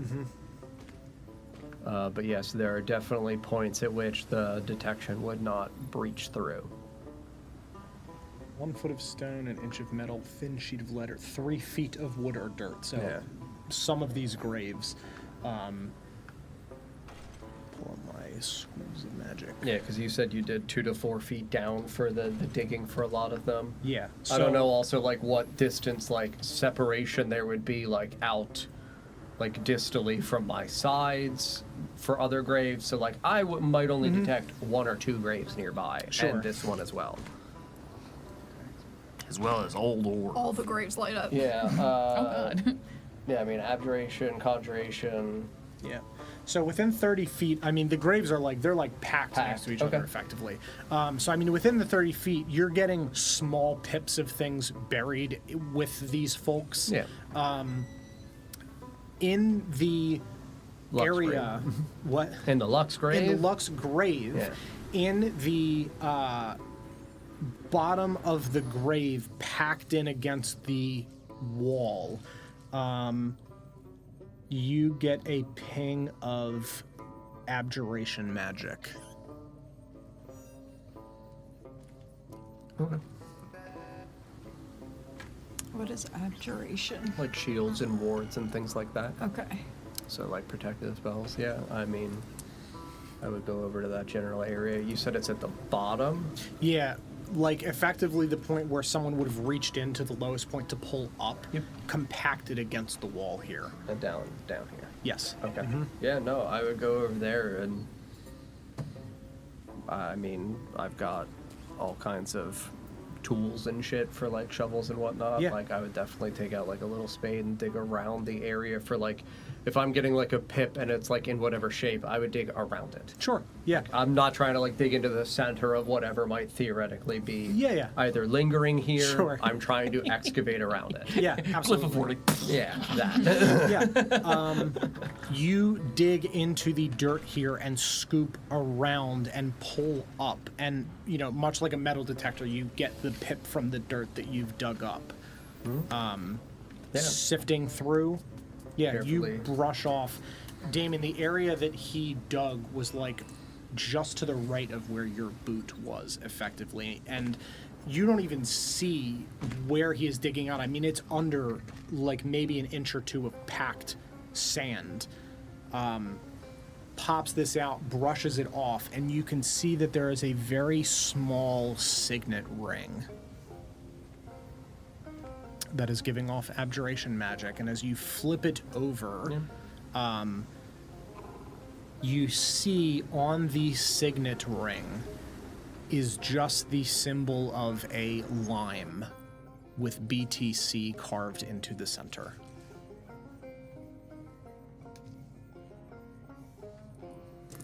Yeah, no, I would turn it over. Bacon Terrachismus. It seems that the Bones Trading Company came out to see to what degree the death of Morgan Lux could affect their business within here. If anyone would like to look. It is warded, so be careful. I would recommend against putting it on. Yeah. Beautiful. Mrs. Old Orv. I like the sound. The ring. Is there anything inscribed on the inside of the ring? Sure. As you are flipping over the ring, you can see that on the inside of this, there's not anything inscribed, but there's almost little tracings of wire inlays on the inside, that there is rust built into this signet ring.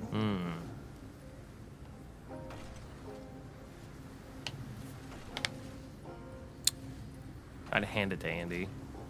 It's rust. Does it look like anything that like my family's worked on? It's very small. Not to say that the weavers at the Reverie have not worked on anything of this size. Make a history check for me. And Mark II, make a perception check, please.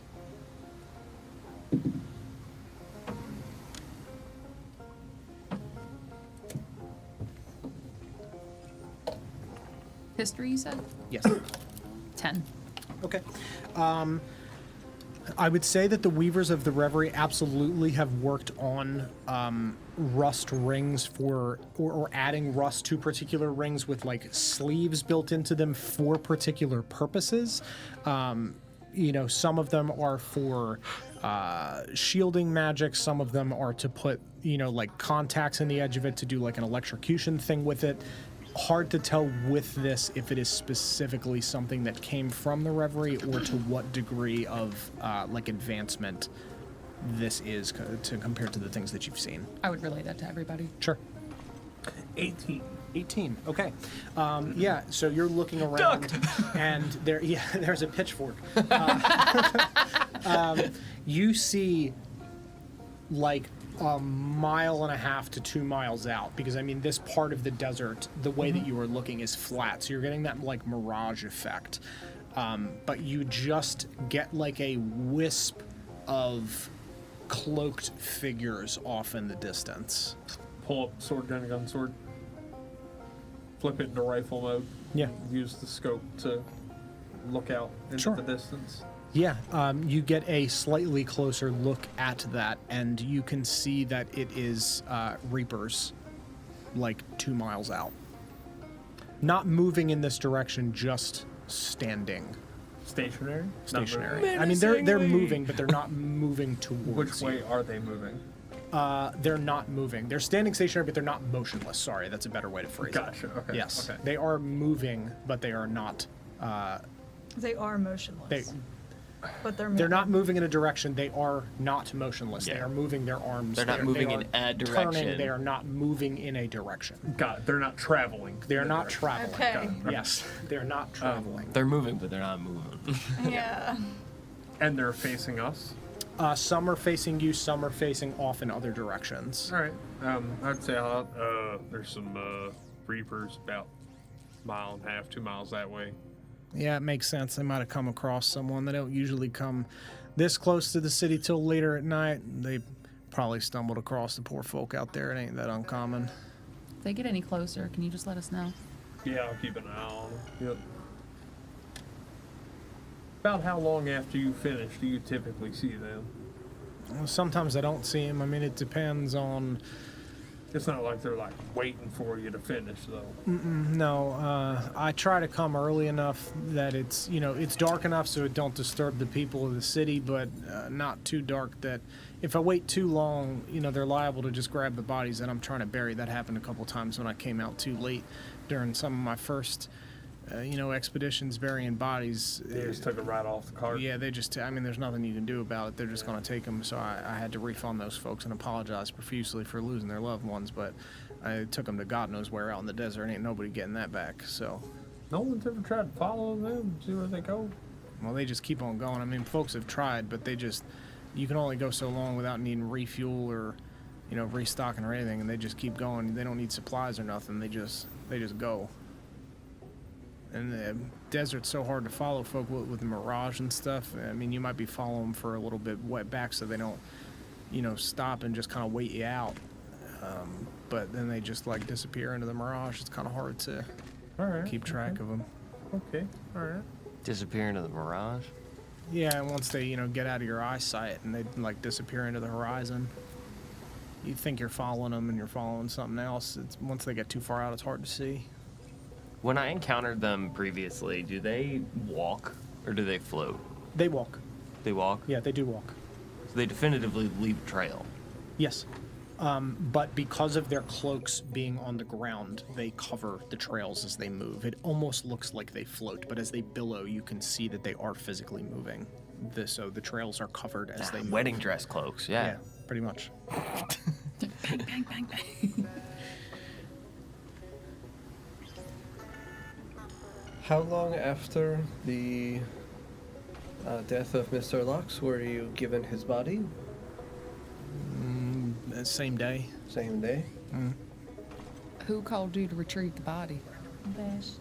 Well, the Iron Veil Enclave brought them to me. They bring most of the bodies unless folks drop them off themselves. And then Bastion came about an hour later and paid for a plot. Originally, he was just going to be left for the Reapers.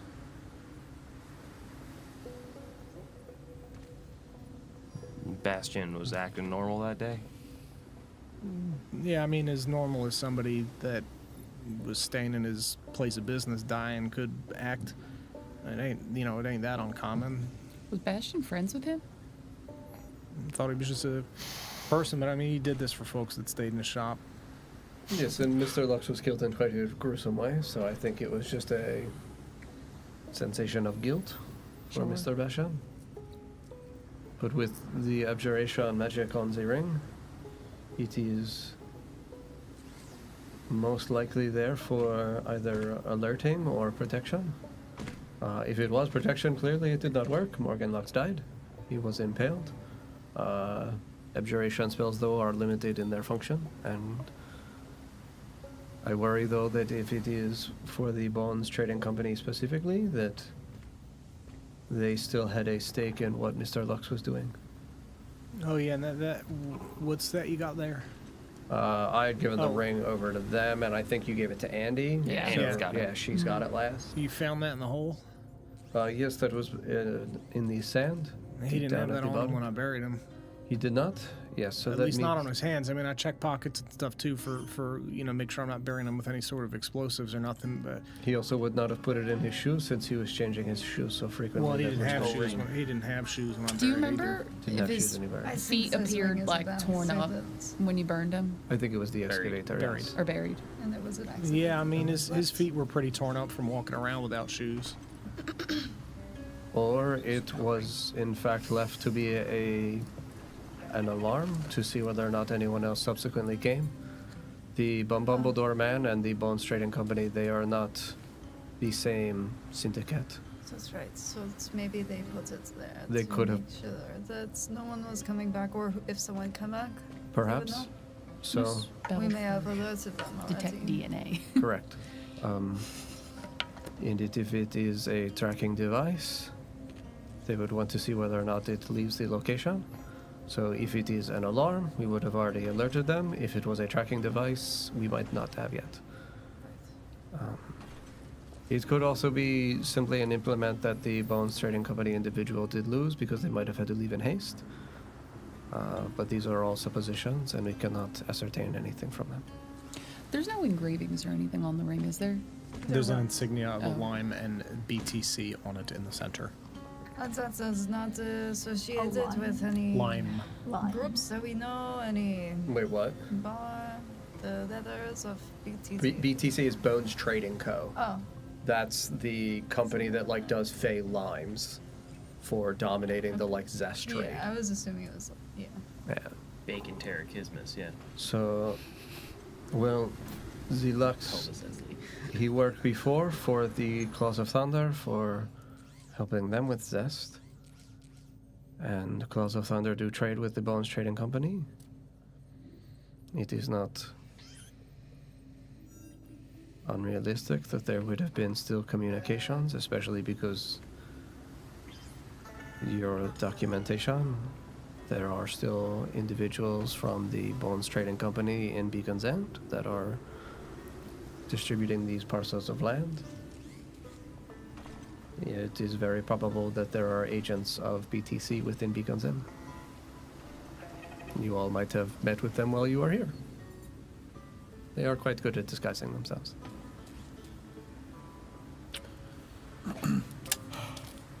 Have any of y'all had no interactions with the Bones Trading Co? Not No that I one know I'm of. aware of. Not on purpose. What did someone, real Morgan Lungs was there. Someone played pretend, be dead. I'm in the grave. Lost So my sad. ring. Oh, that man was fully dead. I stabbed him. There's a hole in its head. Yeah, there was a hole in his head. I mean, I do a visual inspection of all the bodies to make sure they're dead. The only time, like I said, I didn't catch that one is he had taken something to appear that he was dead. But that was a situation where he had fallen ill.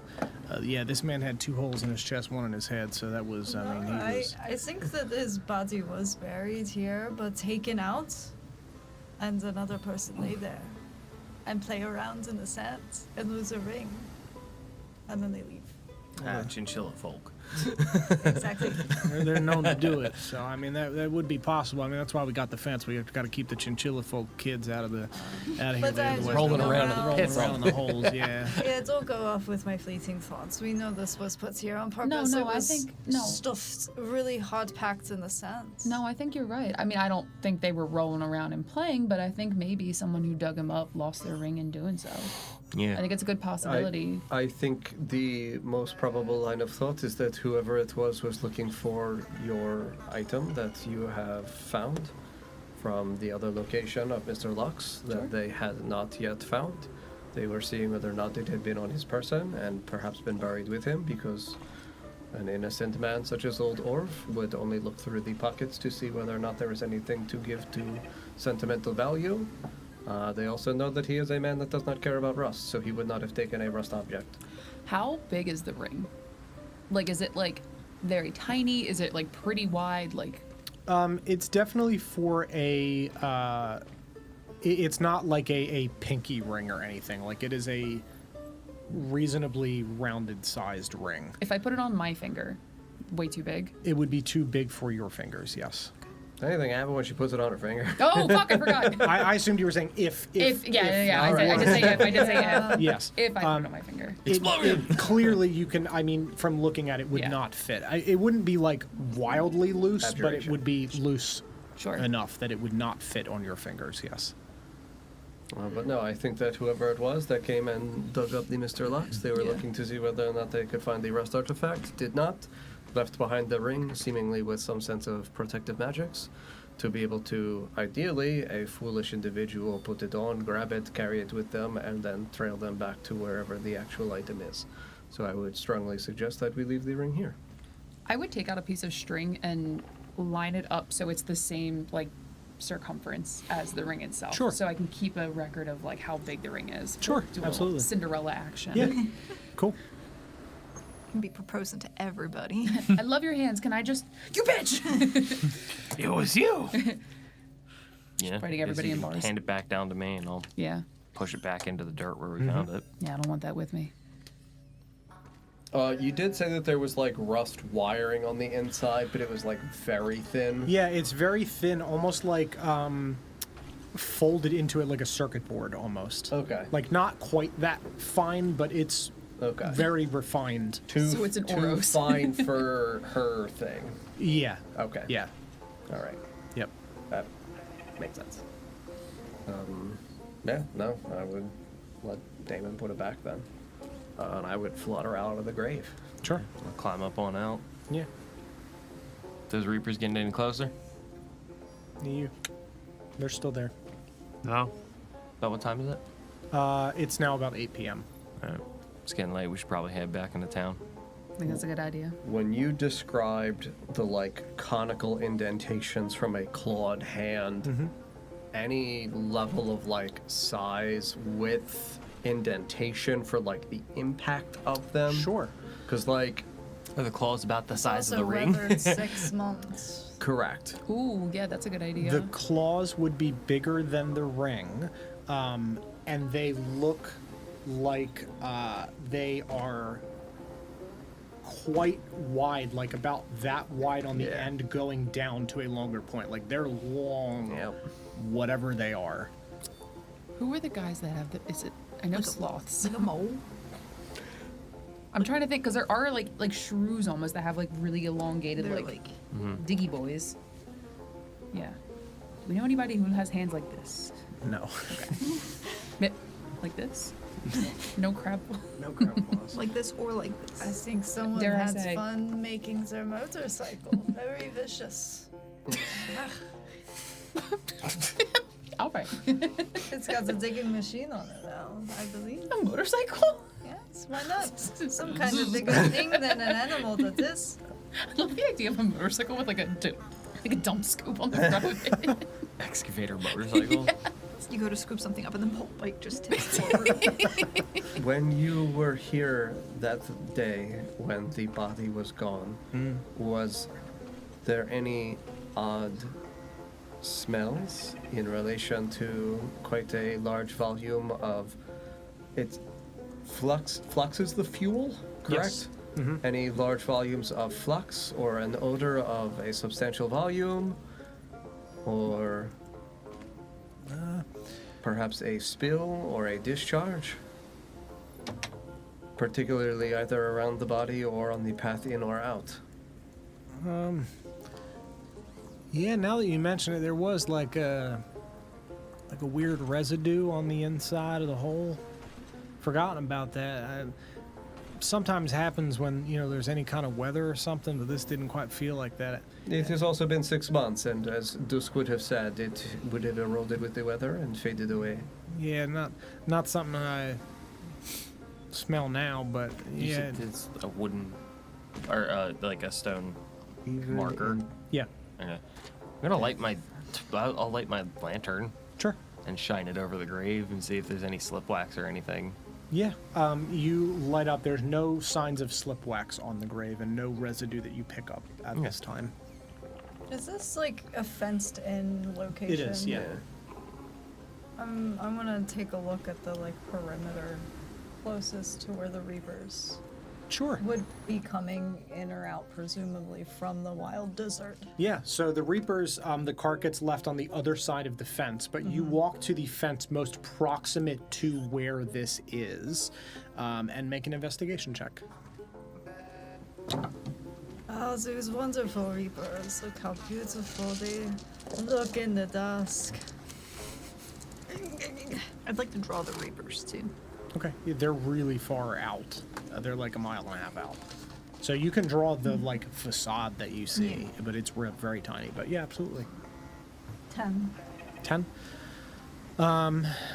You walk over to this fence and you are looking, and I mean, you can see that this is a ramshackly fence, that there are segments of them that are looped together with wire to get in between, as they've had to extend this grave site out further and further as the city has existed. You don't really notice anything out of place.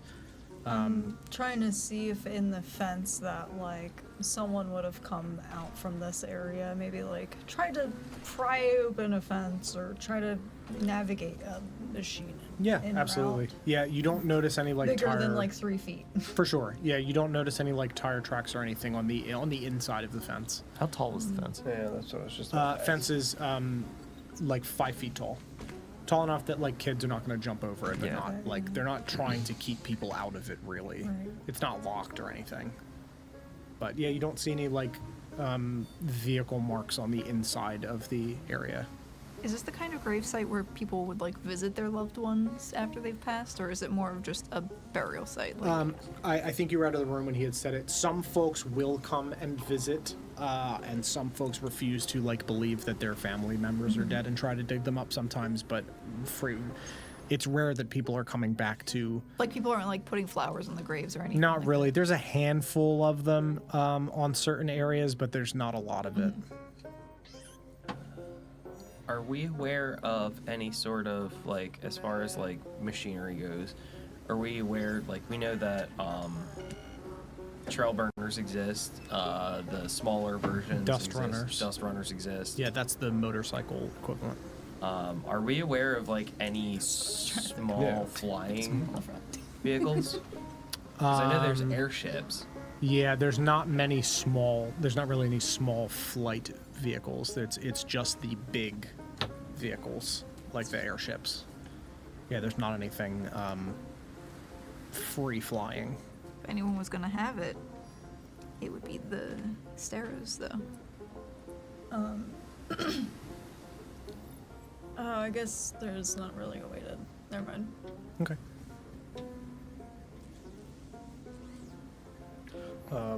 Once I see him put the ring back, I'm gonna flutter out of the grave, and I'm gonna fly up maybe 150 feet, and look down at the expanse of the burial plot. Sure. I know that he says he specifically leaves his cleat-like tracks here. Obviously, it's been 6 months.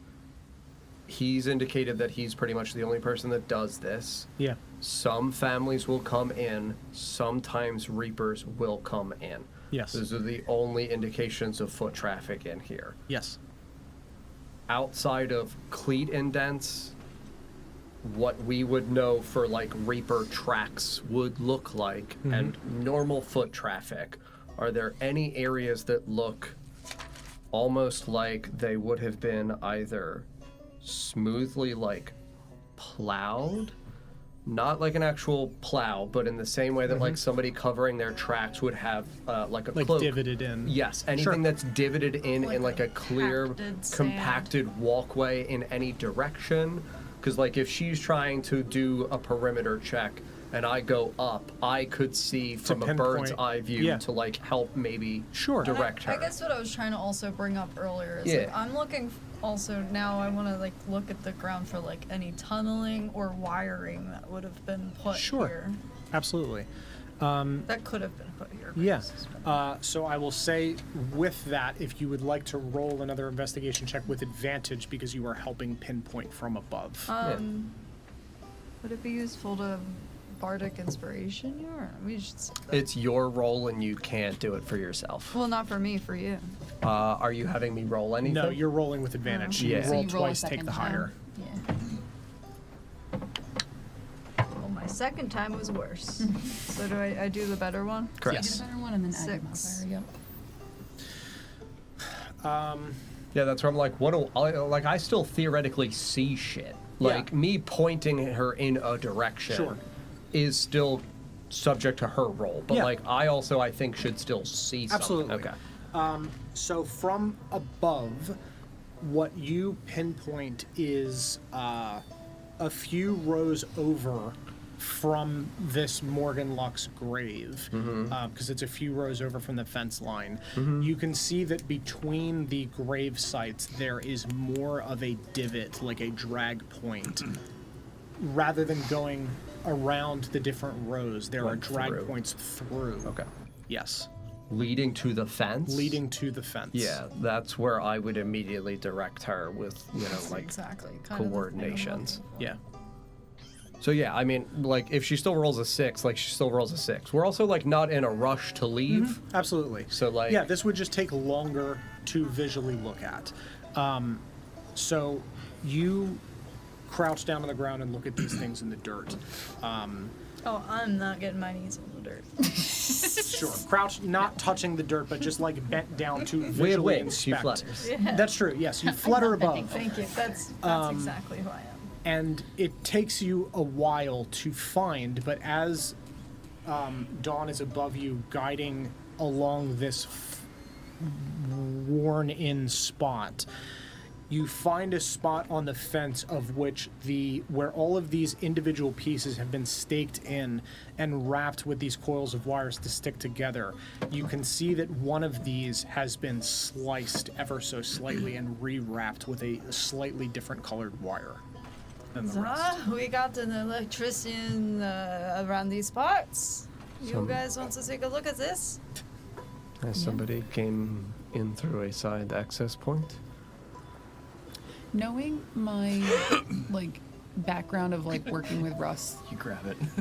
Would I know what they were attempting to do with them, like rewiring it? So it's not that they rewired anything. The wood is literally just held together with wrapped wire. Oh, gotcha. It has been sliced and replaced with a different colored wire banding.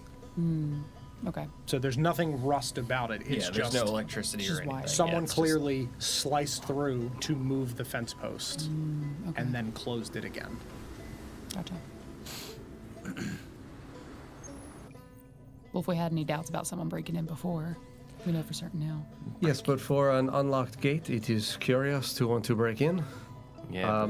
Is the location of the gate facing Beacon's End that it, like, there's a degree of logic of they wouldn't have wanted to be seen to be, like, further out into the desert for this access point? Like, there is. The gate is facing Beacon's End. It is also a, like, 2 or 3 minute walk traversing through to get this far down to where this was. Okay. So if someone was trying to be quicker, Yes, and be more out of sight from the city itself. There is logic to that, yes. Or if they bring a big machine and need to cut it out to get through.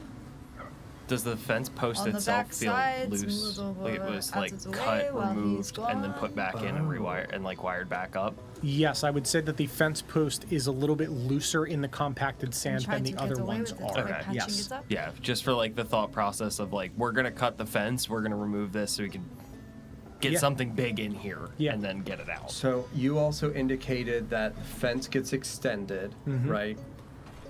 The area in which I just led her, was it further down, meaning like newer bodies had been buried after? Like effectively if Morgan Lux was the last one that had been dug, it wouldn't have had to run over other graves to get to him. It could have excavated a land area, and then Orv could have had to dig graves after in that disturbed area. Because, like, if Lux is at the concluding point, like... Yes, I would say that, so as you were looking at this from above, and you're observing these different fence posts and things, you can see spots where the fence has been moved back. And clearly over as it has been extended. I mean, it's now another probably minute walk in the 6 months that people have died and been buried. Okay. So, yes, at some point, this was the end. Yes, okay. That makes much more sense for whether or not Mr. Orv. Yes. When you bury your voice is just so different. Yes. Yeah, I've been outside my mirror a long time. I'm starting to. I gotta go back into my lamp like a genie. When you buried quite wary. the Mr. Lux, was he near the perimeter of the fence? Were there any graves beyond him? There was a couple more plots, but he was one of the last ones that died for a little bit. Most of them went out to the Reapers in the couple of days proximate to that after. And as I can see from above, it looks like there is a certain delineation of excavated ground here. Something like a smooth object would have passed through. You do not use any strange tools or large devices, machinery? No, I hoist the fence posts out myself, and I hoist all the bodies myself. The only thing I use is that there cart. Did you notice the curious markings in the ground, like the area of smoothness after the Mr. Lux, after his body was gone? I can't say I did, but it was rather dark when I moved the fence post. We had, there was an incident about 2 or 3 weeks later where a lot of people fell ill from a bad batch of ale that came in. So there were a lot of family burials because that wasn't exactly a violent affair. So that was it was unfortunate. So we did have to extend the burial plot a little sooner than planned, and there ain't exactly anybody else upkeeping it. It's just me. So understood. It is not like I expect you to notice every little detail about the environment. Yeah. Sorry. Do you sleep? Yeah. Hanging from the rafters, or? I sleep from like 2 a.m. to 6 a.m. every night. I also have skin. Real humans. Human skin. Why are you wearing human skin? It's enough. Try to get up early and start on the weaponry, and I try to go out. I usually leave my shop around What's your 8. favorite meal? Well, that's what I was just going to say. I usually leave my shop around 8. I get myself a meal, build my strength up, and then I go hoist all these bodies out into the sand. What is your favorite meal? What do you enjoy? What's your passion? Well, I usually go down to the Narrows and I get me a good bowl of soup along with some, I usually get the sand whale jerky. I'm sorry, so you start your day with a big tall glass of milk and then some soup and I then end my some day. I jerky. start my day with a big glass of milk, and then I end my day with a bowl of soup. Yeah. Jerky in That's how he between. lives. I hate Yeah, that. the jerky's for the middle of the day. Soup Yeah, milk I try to sandwich. patronize the Narrow shops. I like the creativity that they have with their ingredients. I try to keep the simple foods, but I like the flavor profiles that they build. I like the taste. I can't tell if he's Amish or. Excuse me, it's time for my whale jerky. Make sure you stare directly in the camera. Unblubberable. Oh wait, we could have did it together. Hey, dude, what the fuck? You also are a fan of whale jerky? I like how chewy it is. This man was really Just positive. gonna pull out some delicious sand whale jerky. Yeah, I mean, it takes a while to get all the moisture out of it. It's the fact that it is so chewy but still rich and flavorful. Is it full of sand? Mm-hmm. No, it gets Full really of whale. concentrated with all the Full oil. of whale. Little bit. I like to suck the oil out of the meat. Are his hands still real oily? Yeah. Does this From- badger smell really bad? Smells like gunpowder. It doesn't smell Oh great. yeah, that's right. Probably a little bit like badger. Yeah, sweat. He's got probably too many wrinkles because he's so old. Mark II, you notice that the Reapers are, some of them are heading off in the other direction, back further away. Okay. As their silhouettes have gotten slightly and slightly smaller. Okay. And one is sprinting full speed towards us. Or when you need to extend this burial plot, do you have to speak to any individual within Beacon's End for permission for the direction? Like, this land, it is a parcel that is seemingly owned by the Beacon's End? Or is it far enough that it is in nowhere, that no one owns this? Yeah, this is not really a parcel of land that anybody keeps to. There's really nothing out here. But they've kind of marked off, I mean, here till the goddamn horizon for me to keep extending this fence if it needs it. Who is they, when you say they have marked off? Just like the people that parcel out the land in Beacon's End. People who parcel out land have attributed this area specifically for the grave sites. That is very good to know. I do not know what other parts of investigations the individuals would like to contribute to, but I feel satisfied with the information that Dusk and I have collected. I'm good. I'm As good. I said, it's starting to get late. We should probably start heading back. Yeah, and there is a storm coming soon. That's probably a day out or two. This is quite good jerky. Or if I suppose you're going to be staying here and dealing with Yeah, these I got bodies. people to put in the sand.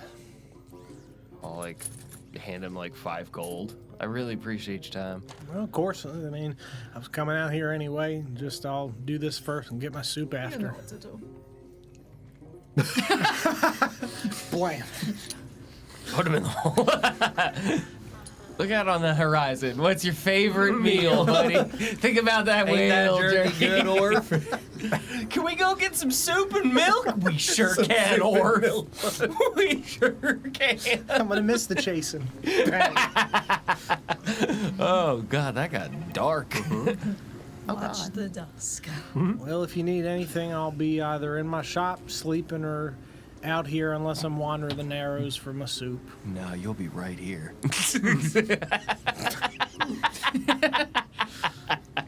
Orv, if you do not mind, Bam! I doesn't even gone out what it does now. Silent knife. Does the inside of this look weird? I Something would, wrong with these bullets. I would love to get the opportunity to record some fascinating elements of your life story. We have our assistant, Pierre, who is not with us at the moment. But we would love to be able to send Pierre to your shop, perhaps in a day or so, while we are still within Beacon's End. He would hate Pierre.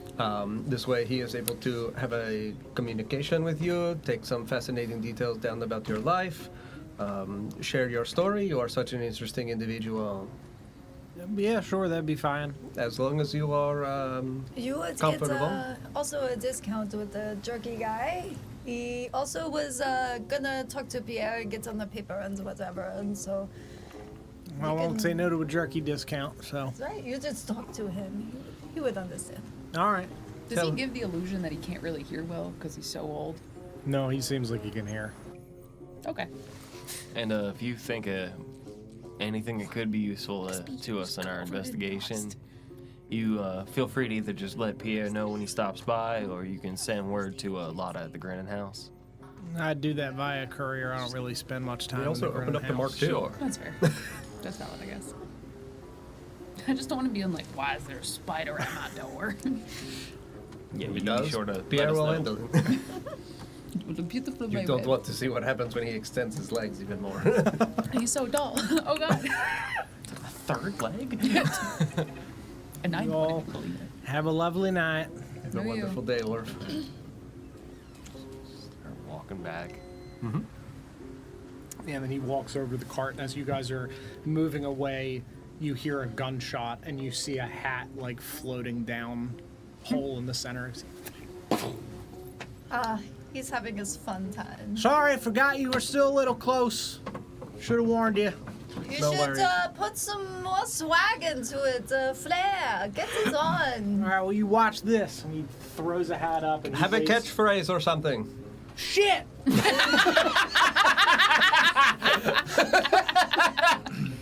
I would do a Perhaps little rethink it. flutter. That's it. That's perfect. A bow, but when I bow, I end up doing somersaults in the air. That's pretty cool. You have a wonderful night. Get your jerky. I will. Have a good night. You too, Metal Man. You're all right. You all right? I guess you are too, Old Orv. Thank you. I'm gonna ask about why he doesn't look like himself in a There's enough mystery. All right. There's Don't worry enough about mystery. that. He could really hear. Shit! He's got the hearing of an 80-year-old. I mean, over 90. to what end? Why do we Yeah, care whether or not it's- Old Orv lives beyond his normal years? None of my business. Yeah, it's there's fine. enough mysteries in this campaign. Yep. We do not need the mystery of Orv. Well, no, even beyond just the person of history, he seems like a completely decent individual. He is not hurting anyone. No, but He's I mean, doing the community a service. That's why Correct. we need to put him in the paper, especially give him more gold. I mean, look at this dress. Are you kidding? Whatever he's getting paid is clearly not going to Well, the right things, especially my- living all alone. I don't know much about sad. Tragic. folks who can change their appearances, and the fact that he is obviously doing so. To look only slightly younger. But A it's change not- is a change, but again, it's not important right now. in Could have been a terms of- well-oiled mirror. So, Did well, you we look at know yourself in it? Gotta go back to Orv's. Yeah, I had said that for the people Yeah. that were crowding around, you looked the same. Same. He was the Oh. only Yeah, he's the only one that looks like roughly 30-ish years. Again, like he goes Yep. from 100 No. to 70. Yeah, he's like still it's- old. Yeah, Just less old. yeah, that's fine. That's where it's the like, yeah, to what end? That's like, fine. I'm not worried. I like that. If you hear the gunshot and then the catchphrase, then you know something bad. Shit! Bam! Or you hear bam! Shit! Yeah. Old Orv shot himself in the foot again. Shot him in the head. Yeah, you guys are making your way back towards Beacon's End? I would still flutter up a little high, and Sure. then I would assume that within our bevy of weaponry, I would also have something with a reasonable scope. I Yeah. would want to, from a height, look out. You said some of the Reapers had gone further away from our direction? Yes. Yeah, I would try to look to see, like, through a scope, like, take a moment just up in the height with a little fucking fairy sniper rifle, just crouch. I will come up under you and hold up the entity scope. Yeah, thank Sure. you. Yeah. You see definitively that they are carrying something between two of them, and they are moving away slowly. They are always working. Tireless things, these automations. They are collecting something. It is hard to make out from this distance a clear determination. You said it's like a mile out? Yeah, mile and a half. They're super fucking slow moving. Forgive us, it is always so curious as to see what the Reapers do, and we are able to So quickly you fly think over. and it's get- worth gathering? Maybe not gathering. I think it is worth at least getting a better view. If somebody died out here within the proximity of Beacon's End, you never know who it could be and what they were doing out here. Well, let's take a look at the sunset anyways. As long as you all have no problem, we will take a quick flight over. Yeah, be my guess. If you want to walk, we shall move with great haste. You guys go right ahead. I have no interest in You're bothering the already up there. Reapers. Start dashing over. Just two Rocket little through the fairies sky. just rocket away. Yeah. Little pastel colors in the night sky. Yeah. You guys rocket over towards past the group of Reapers that is slowly now moving in the direction of the grave Graveyard, plots. and hover over to where these other two Reapers are, and you can see that they are holding in their arms a very old, dried up armadillo folk.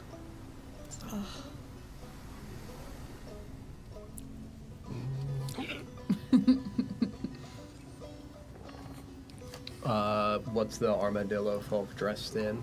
Like commoner traveler's clothes, not like any like syndicate attire. It doesn't look to have any weaponry visible. It is quite a pity. Especially for them to be roughly 4 or 5 miles out from Beacon's End now, traveling alone like this. They're not... You said they're in commoner's clothes or traveler's clothes? Yeah, like traveling clothes. Okay. So you think he As was they coming flew over, into Weekend's Ends? Yeah, That's difficult usually to- why people come here. difficult to discern because it is so far out from the city and so I mean, why away just... from other civilization. as they flew out there and like assuredly past where he got picked up from, did it look like there was any sort of a camp or anything that he had there? Or? From the distance you were at, it's hard to tell the difference between the Reapers that are now moving in front of where that person would have been picked up, but it does not look like you see any other dots on the horizon aside from that. There doesn't look like there's a camp or anything. Yeah, no, I mean, I feel totally comfortable and confident to like flutter down, not like over them directly, like a couple feet, but within at least like 10 to 15 feet above them, kind of like around, because if they're carrying between them. Yes. Okay. Yeah, like one on one, half one on the other. They're side to side. But yes, they are. Yeah, so is the person facing up or facing down? Facing up. Facing up? Yeah, no, I mean, it's not like I anticipate recognizing this individual, but like an old dried up armadillo in commoner's clothing. Are they, you said, not carrying any weaponry that's visible or anything like that? For what we had seen as we flew over, we would have flown over where they dug up this body, because that's where the initial collective was that they then dispersed away from. As we flew over that, I know we were going quickly. It might not have been the most accurate perception check, but like in the area that it was excavated, like were they down pretty deep that this seems like an older body? Like I get that they dried up, but it's the desert. Like you're gonna dry out here pretty fucking quickly in the hot sand. Yeah, it does not look like they had dug very deep. Okay. They had like basically been surface covered, so this was maybe today or yesterday. Yesterday. Yeah. Okay. And no one else in the proximity, like the other ones didn't look like they were continuing to dig? No, They the dug rest and of them, stopped. they took the body and then the rest kept moving. Okay. Yeah, there were 6 of them, 4 kept going, 2 took the other one back. It is odd, though, that someone would choose to walk out this far. Either coming to Beacon's End from such a distance away with no vehicle or mode of transportation. I think maybe enticed to come out to the middle of desert for something or a bad trip. Perhaps. It is not the Going most... crazy on some zest. I know how it is. Perhaps. It is not the most unreasonable. I would fly down close enough then that I would be like genuinely within a foot or so above them. Does it look like there's any injuries? Like, with this being like commoner's clothing, we're in like a frontier's land, like I'm expecting bullet holes or something like that to be the more common method of murder or death. Like, is there a bullet hole in this fucking person's head or face? Do they look like they passed of old age? They are definitely older. Okay. But they do not look like they have any visible bullet wounds on them from what you can see. No, like, stab marks or anything. Because especially with them drying up, they would, like, crack if there was, like, a cut or something. Yeah. You can see, like, on the face, you know, having been, like, buffeted by sand, and their face is, like, concaved in slightly. But, yeah, you don't see any bullet holes or anything like that. Was there any, can you see if there's like a cantina on him, or did he bring you water or fluid? Yeah, I mean, are there any items attached to like a belt? Like, again, even if it's commoner's clothing, like, I don't know whether or not they had like a pack slung over their shoulder that could be hanging down, anything like affixed to their hips, like, not even weaponry, just like any identifiable items that would give me the inclination that this person did not come out here expecting to die, or if there's nothing, they might have come out here expecting to die. Sure. They are not carrying a pack of any kind. You see a strap across their chest, and you flutter down to get like a more distanced lower angle, the elongated peak, as it were. Correct. And you can see that there is affixed to the side, hanging off of them, is a cantina, and there is a cut in the bottom of the cantina. Sabotage? Perhaps far enough out that this elderly individual was not able to sufficiently return to Beacon's End, but what meeting would they have been called out here for? And by whom? How curious. Drop-off point. Perhaps a drop-off point? Perhaps pick up? So because Beacon's End is, like, on the map is angled. Correct. We went... Did you say west or east out of Beacon's End? Sorry. So if this is our map and it's north, south, east, west, you would have gone east outside of Beacon's End. Okay. So we are still far from either Rust Line or traditional train. This is not the direction for where somebody could have even plausibly leapt off.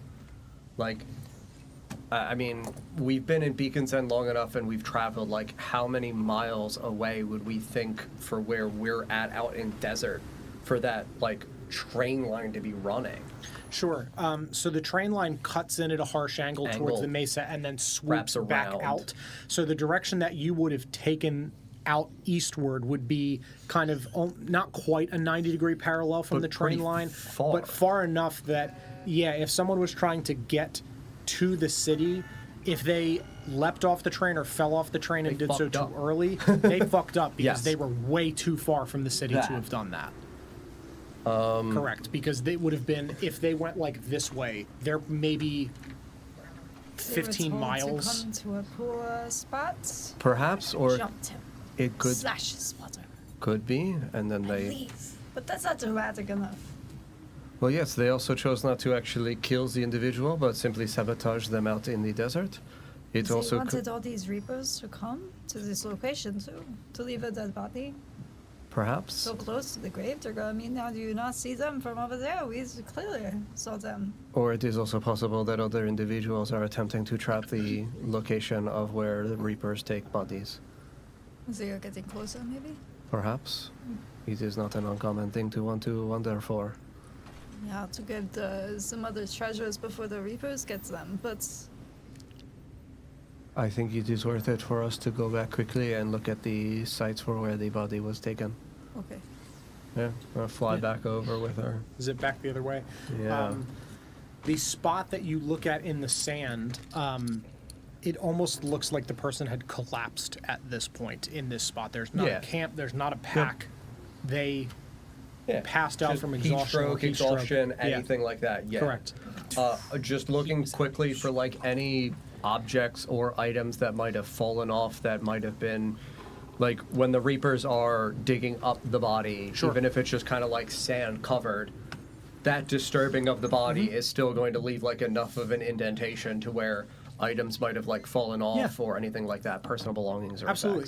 You would see the imprint of where they fell onto the cantina itself, but there are no other impressions in the sand aside from the markings where their body was, and there are no items in here. Okay. It was just this cantina that's on them.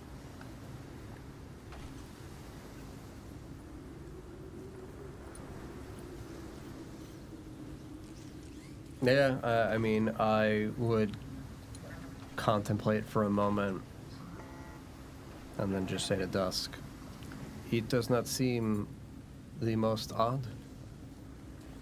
People do escape from certain situations, and if the cantina was caught, if they were leaping off of a train, could have been cut while on it, and they could have been pushed off with no way to go other than towards the most proximate city, and start to have both of us fly back to the rest of the group. Sure. Anything the four would be doing as these two have dashed off and you guys are walking back alone towards Beacon's End? You have a handful of minutes. They would catch you effectively as you are reaching the bounds of the city, but if there's anything the four of you would do or talk about during that time, you're free to do so. I don't think so. Okay. I think also before we fly away, I would smell the area in which the cantina had been fallen on just to see if it was any odor other than water. Sure, just water. Okay. Yeah. So did you see anything good out there? Well, I mean, an individual died. So exactly what? No, it is, again, difficult to suppose. It is odd to be found this far away from Beacon's End. It is odd to be going in this direction. There is nothing this way. It is far too distant to be able to traverse to any other location with simply foot traffic. There is no sign of a vehicle. There is no sign of them having any form of transportation to get out this far, especially for an older individual. I mean, the zest problem in town has been pretty bad. Maybe he was losing it. Perhaps. I mean, there was nothing on them that indicated anything for foul play or injury, other than the fact that their cantina had been cut, which is why Dusk and I suppose that whoever it was that did this knew that they would either be going out into the desert by choice or by force. You think he was murdered? I think it was a ploy, a setup, a sabotage. This way the individual died away from other individuals and could either never be tracked again or never be found. It wasn't anyone we knew, was it? No, simply an old armadillo folk that looked like they were out here alone. No distinguishing clothing or features about them, but yes, it is curious as to why somebody would go through the process of ensuring somebody would die out here alone in the desert.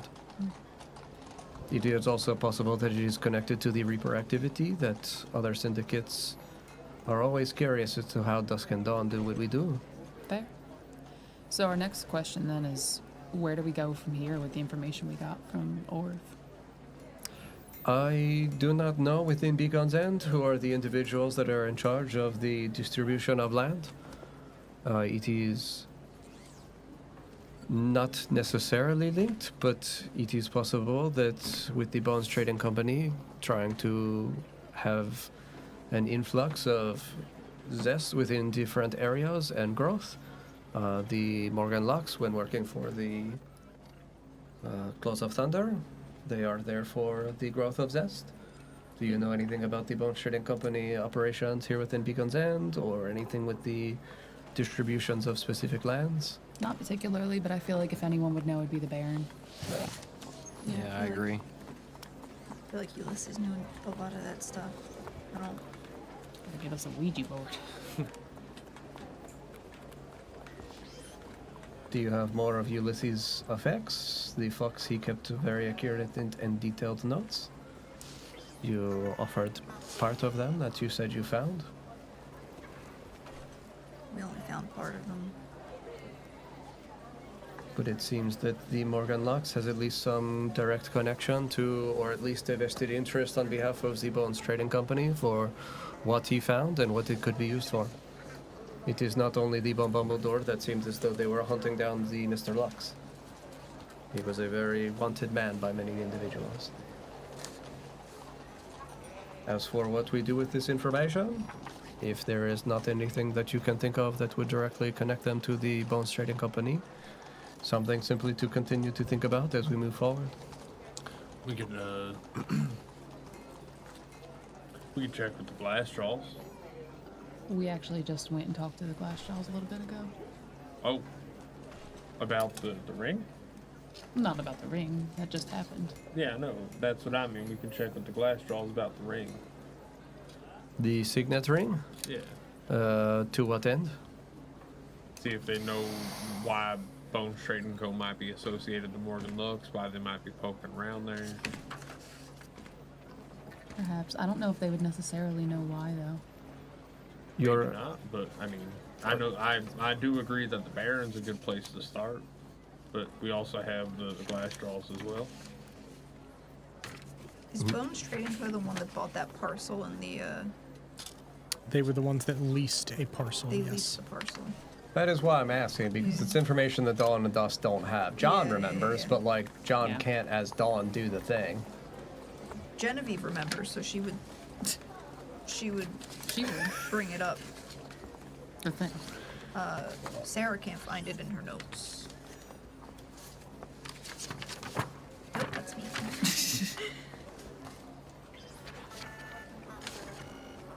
Flutter back to Beacon's End. Enjoy our sand whale jerky.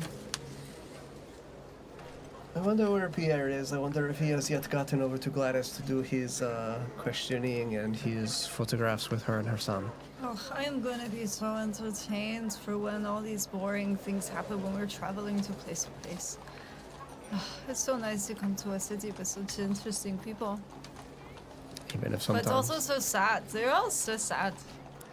it is not the happiest of cities we have ever been to. No. But it is the sad cities that make the happy cities feel so alive. Exactly. Like that person over there could die tomorrow. Just point at a random person and say that very loudly. Yeah, they don't go to the grinning house. No, and everyone there is happy. What? Smile all the time. What? What do you mean?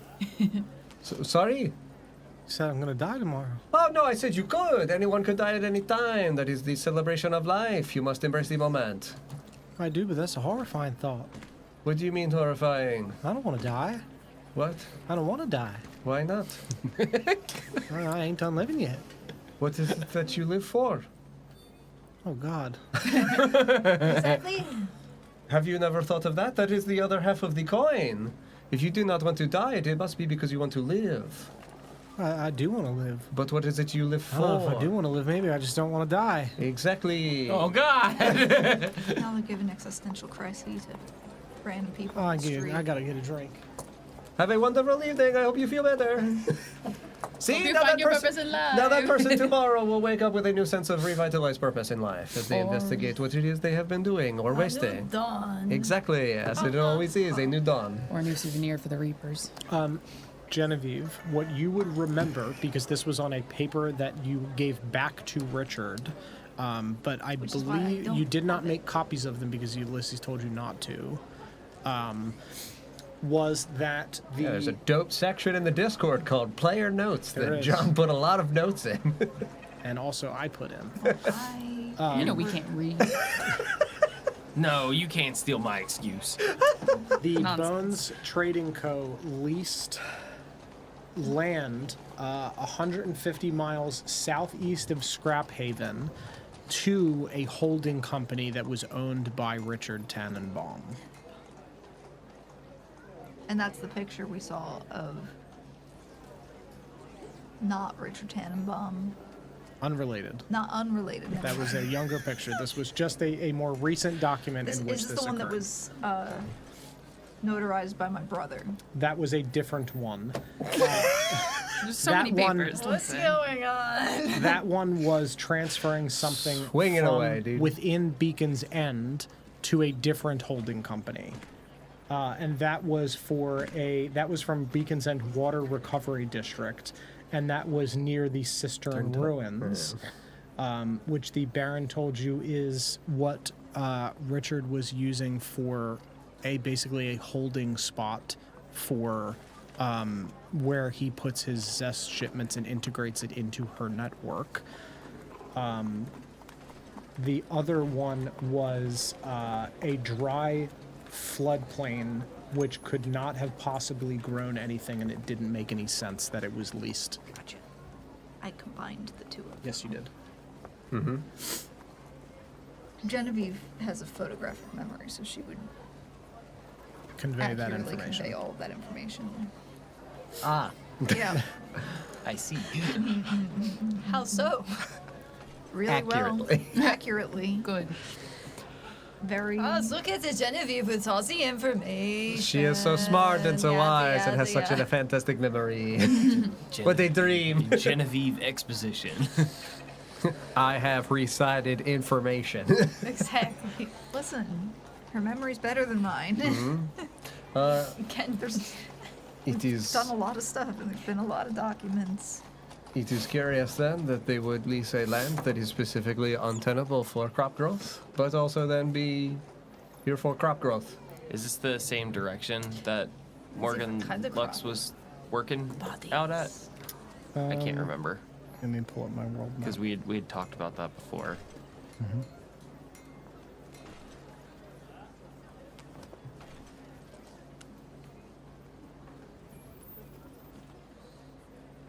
What was your question? If this if the Bones Trading Company was leasing land in the area where Morgan Lux was said to have been digging. Southeast of Strathaven, yes. Yes. Is northeast of Beacon's End, which is the direction of where those 2 points are supposed to coalesce specifically. Yes. Roughly in that direction, yes. Yeah. All right, cool. Like, it's not a plot of land where we've been to, so we can't, like, genuinely pinpoint, is this exactly this plot? But they are in the same communal directions from Correct. the 2 different areas. Cool. I suppose.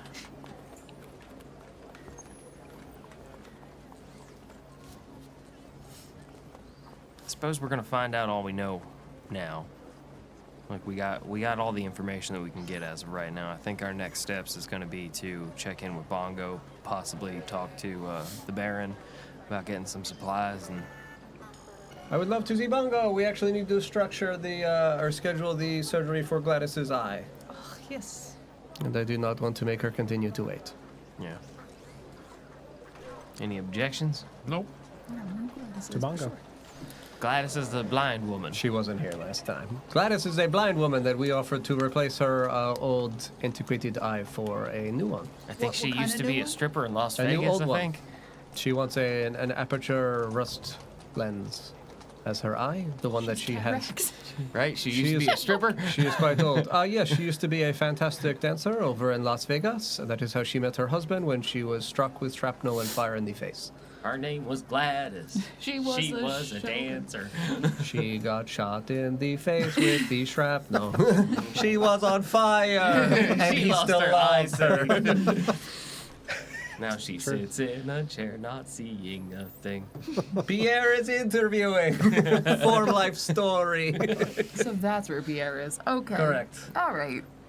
The Yeah, accident, yes, it was very gory. Oh my god. Be out of this show tune, please. To the Bongo. Yeah, you guys make your way down into the Narrows to Bongo's shop. Knock on the door. He lets you in and closes the door behind you again as before. Evening, folks. How's it going, Bongo? Can't complain. Interesting work. First things first, were you able to get any more work done on that project we had for you? I'm nearly finished on the battery, and your trail burners are souped up as requested. Hell yeah, Bongo. Hell yeah. Yeah, Mark II, I think you'll be particularly interested with the expanding tower pole that I installed. I remember you were telling me how you leapt to that other car in the middle of the desert. So I've made it out of quite a strong rust weave, so it'll be able to hold your weight. Thank you. That was immediately the thing I thought of was, Yeah. good to know that it'll support me. You're going to have to give a hell of a jump to get back up in the air that way, but I mean, it won't crack in half and send you plummeting into the desert. But yeah, I'll find you'll a have to. grappling hook or something. I'll figure it out. Yeah. But yeah, she'll hold. Put like pegs on the side, like climbing a telephone pole. Effectively. Okay. Hell yeah, thank you. Mm-hmm. Big centipede. Battery's almost completed. Stripper climbs the pole. I would say probably by tomorrow morning if I work through the night. Yeah, gives us enough time to get our things in order, get some supplies ready for travel out in the desert, get the trail burners packed, fill in the Baron and what's going on. Dustin Dawn had a question for you, though. Sure. You are familiar with the elderly woman, Gladys. You have done surgeries for her before? Yes. Pierre, our companion, he will be dropping off an aperture rust lens to replace for her old one. We have offered to cover the expenses. Oh, you were able to find one. That's wonderful. Yes, It's Pierre harder has to many source these older rust parts. We have been doing this for some time, and we have been all over the You did have a bag full of... Reaper hearts. Yes, you Yeah. can say it in front of them. We told them it is fine. Thank you for keeping the secret. Of course, it was a bit hush-hush what with the horrors. That's probably pretty unnerving to see a bag full of things that aren't meant to be full of those things, you know? Yeah, and it's that's since they know the second part of that is all right to say. Ah, certainly. At this point, if they know anything that they're not supposed to know, it will be handled. The reason that so you won't have to break into any facilities to get power for your beacon here. The Reaper Heart outputs an incredible amount of power, and in addition to the battery, I've fixed. Well, I'm working on fixing the Reaper Heart to the back with a switching mechanism that when you get far enough away from the city and you want to see where it points, you really only need to be maybe a mile out, enough that it won't, be pulling power from anywhere anymore. You flip that switch and it's going to juice that baby up and point you in a direction. I mean, assuming what it's pointing at is on this half of the fucking continent. Is he going to interrupt anything on the trail burners? It shouldn't. That's why the all those pieces I got you will send a current back and forth between those two tubes to shield it, to stop it from disrupting the lights as you walk. That's only a temporary measure, mind you. That's eventually going to burn out. But eventually. Well, it won't affect the trail burner anyway. I mean, they can travel on a burner. It's things that generate physical output current. Certain engines are fine with that. It's if you were to break into like a hydroelectric plant, it's the output of that it eats. It doesn't eat the whatever the motors and things itself. It's peculiar what things it takes and what it doesn't. It seems to depend on the rust. It didn't shut Mark II down. And he's, a series of gears and motors and other components. So, obviously, the disruptor grenades, that's a different thing. Don't, put that around him. I know that I upgraded a little bit for him, but even still, I wouldn't recommend it. Yeah. But the beacon, there will be quite a visible switch that you can flip hidden under a panel, and it will switch from the battery to the power source of the heart. Do you also, do you have any more of those disruptor grenades? Should we find ourselves in a sticky spot in the, I could part with 2 more. Yes. The parts that your friends dropped off and other things are numerous in nature, so that certainly, plus what the Baron has offered, is enough to pay for a couple more of those to take with you on your wherever the fuck this thing leads you out into the desert. Or the sea, I guess. Could be quite far. Could be, but Reaper Heart's going to get you some real distance. I can't quite figure out the calculations to how far it'll get you, but it's going to get you quite a distance. Is it fashioned in such a way that I could just take out a second and pop out the first and just jam a new heart in?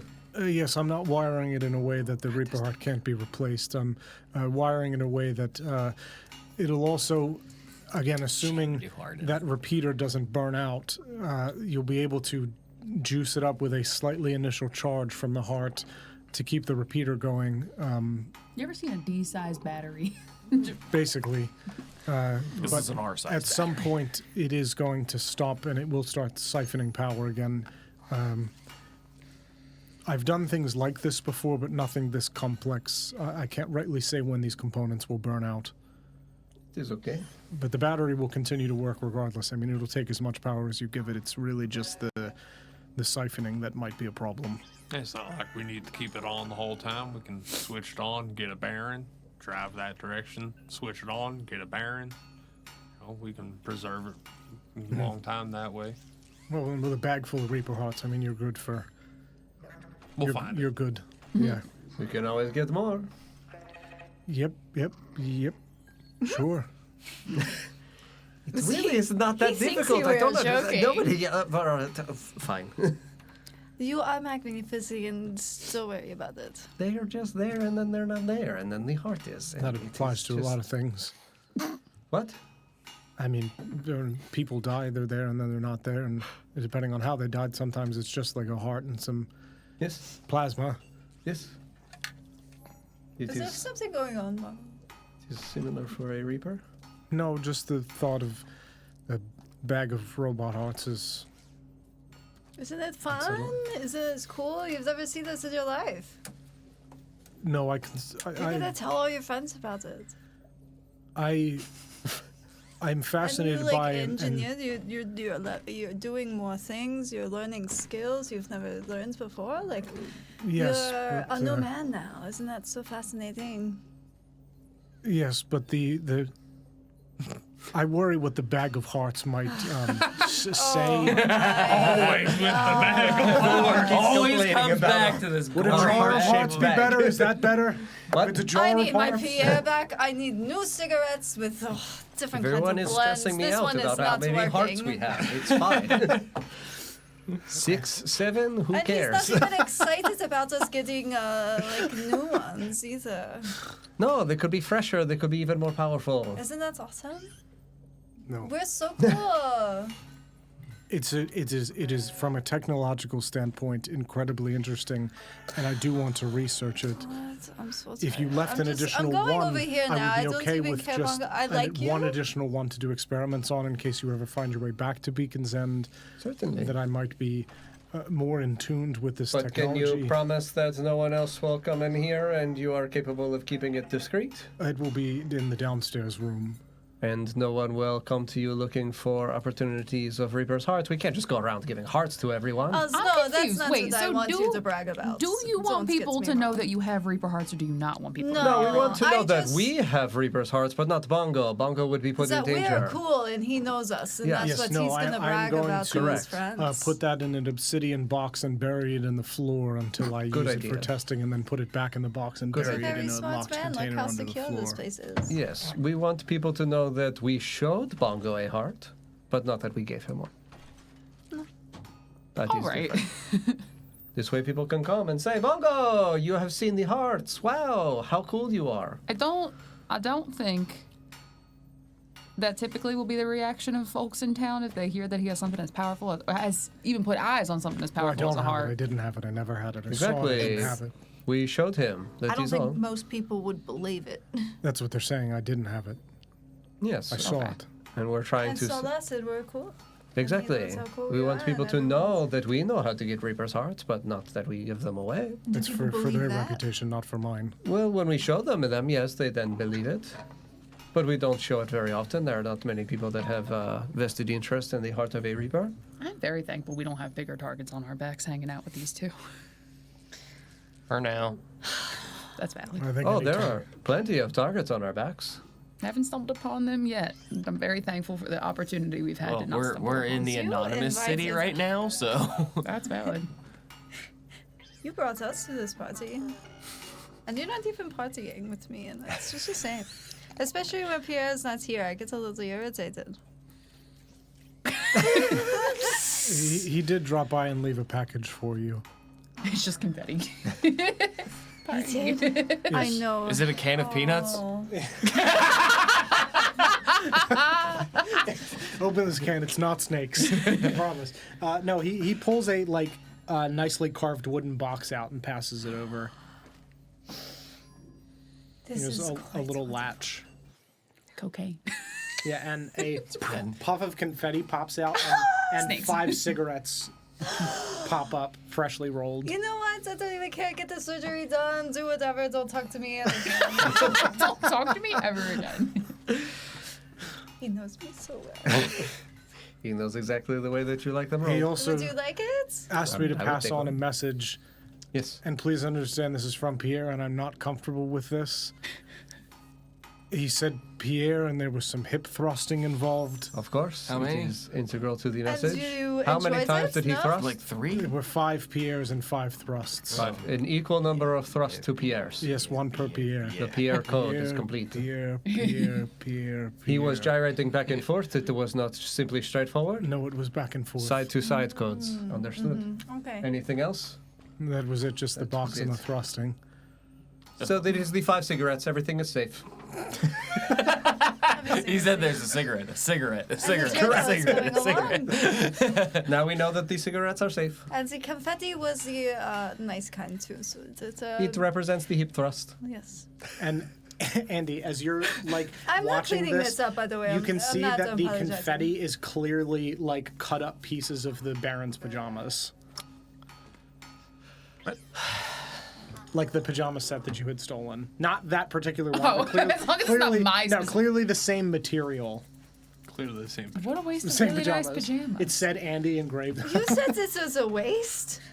Did you not see how much joy I just experienced? Do not. She does not appreciate confetti. I really need to go over there now, okay? I'm done. She just walks into a corner and just smokes. I must console her. I'm just gonna fly over to Dusk in the corner and leave everyone. Where's the closest bar? It was the finest I confetti. mean, there's a lot of them. Do you have a bar cart in Wants here? to go to the circus. No, this is a workshop. We're gonna be going to the Barrens after this, so. I'm gonna go to the bar anyway. You said the closest one is where? There's several like right outside. There's the Grinning House. I'll walk outside and whatever the closest one is, I'm just gonna head in that general direction. Okay. I'm just gonna go and have a drink. I need a moment. That was a lot. Sure. Just post up in a bar and just whatever Do get you out. want I guess I'm just company? gonna follow Yeah. Andy. You can. I'm not asking for company. I'm just. Genevieve is just gonna like look around and just scurry after wherever. Dusk is loudly fake crying in the corner. Dawn's picking up little pieces of the confetti to show it and like kind of make it dance and like toss it back up in the air a little bit. Oh, I already need to go through the second cigarette. Mark 2, this is Pierre needs to come back soon. this has happened a lot. What? Can I have my Sorry, moment? what I shut down. Does this happen often? Oh, you mean the screaming? When you guys seem a little bit disjointed. The moment? I'm not the glue that holds Prestidigitation, some together. sparks and all illusion, You know? a little dancing Pierre around Do you want some glue? No, I don't think gluing them together is actually going to help all that much. We all wake up and Mark 2 glued us all together. I was told that I was told we need to be closer together, and I have purchased super glue. I was said told don't to keep split you the guys party. to stick together. That was not a request. Stay together. Yeah, no, it's one, the Reaper Hearts I think might have just been a lot for Andy to deal with. I don't think she was prepared to have to confront that. I understand that. It's quite a harrowing experience to come to terms with the mortality of The heart of an immortal? Yeah, Yeah. I don't imagine that's easy to look at. mortality of And the then to know visitors there's a of bag death. of them. There's like, why is this so Just in the confusing? bar, like, oh, some peace and quiet, finally. Her wails can be heard in the distance. Yeah, finally some peace and quiet, she says, next to the fuck pit. That's fine. I'll take that moaning. That's fine. Everybody happy now. I'm happy. Yeah, I down my drink, toss a gold to whoever poured it for me. I'm not even paying attention. And then I go walk outside and get some fresh air. Yeah. Just standing outside. Dancing Pierre is making me feel better. It is always the right way to satisfy the throes of and depths of despair. You ever think to yourself what it would be like if... I'm not there. Oh, I thought you guys were following me. You knew Ulysses longer than any of us did. Could you imagine him with our crew right now? Apparently he knew him. That's insane to me. He's the one who sent him. That's even more insane to me. You know, if he wasn't such a secretive person, I don't think I'd believe it. But they knew too much. I can't deny that. I cannot imagine Barry and Ulysses and Dusk and Dawn in the same party together. I think it would have made for a very interesting time. Well, Ulysses did like to show off a bit. That's in the same way that oh god, like a dragonfly is very pretty to look at, and so are fireworks. They're a little bit different. It's Bongo. Hey, Just me. Is Bongo at the bar? Just me. No, he didn't go to the bar. No, I didn't go to the bar. I'm just standing We're there in the next to shop. Mark We're II, fake and I'm just like, Mark II's saying that I he's left because I couldn't handle the hearts in a bag. Okay. I understand what's going on. Yeah, Mark II is AFK right now. He's just. His eyes have gone blue, and there's the elevator music playing. It's the DVD logo, just like No, it's I just going. Just faintly from within Mark II, you hear various gears just. Yeah, Your call is very There's important a to whiskey us. glass screensaver bouncing around his eyes. So, Bongo, Yeah, suppose I should probably get them out of here so you can continue working.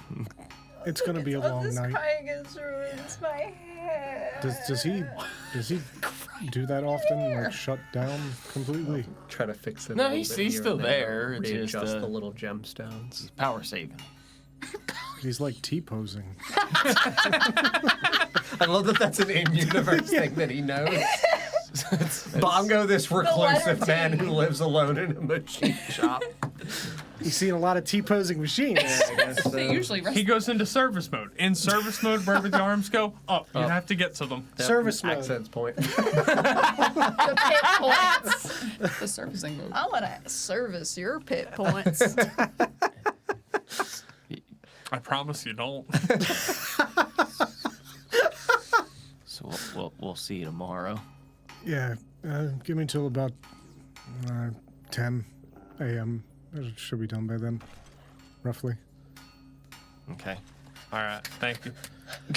I'm here. I'm good. We can hit it. I heard leave and. A couple more final fireworks for you.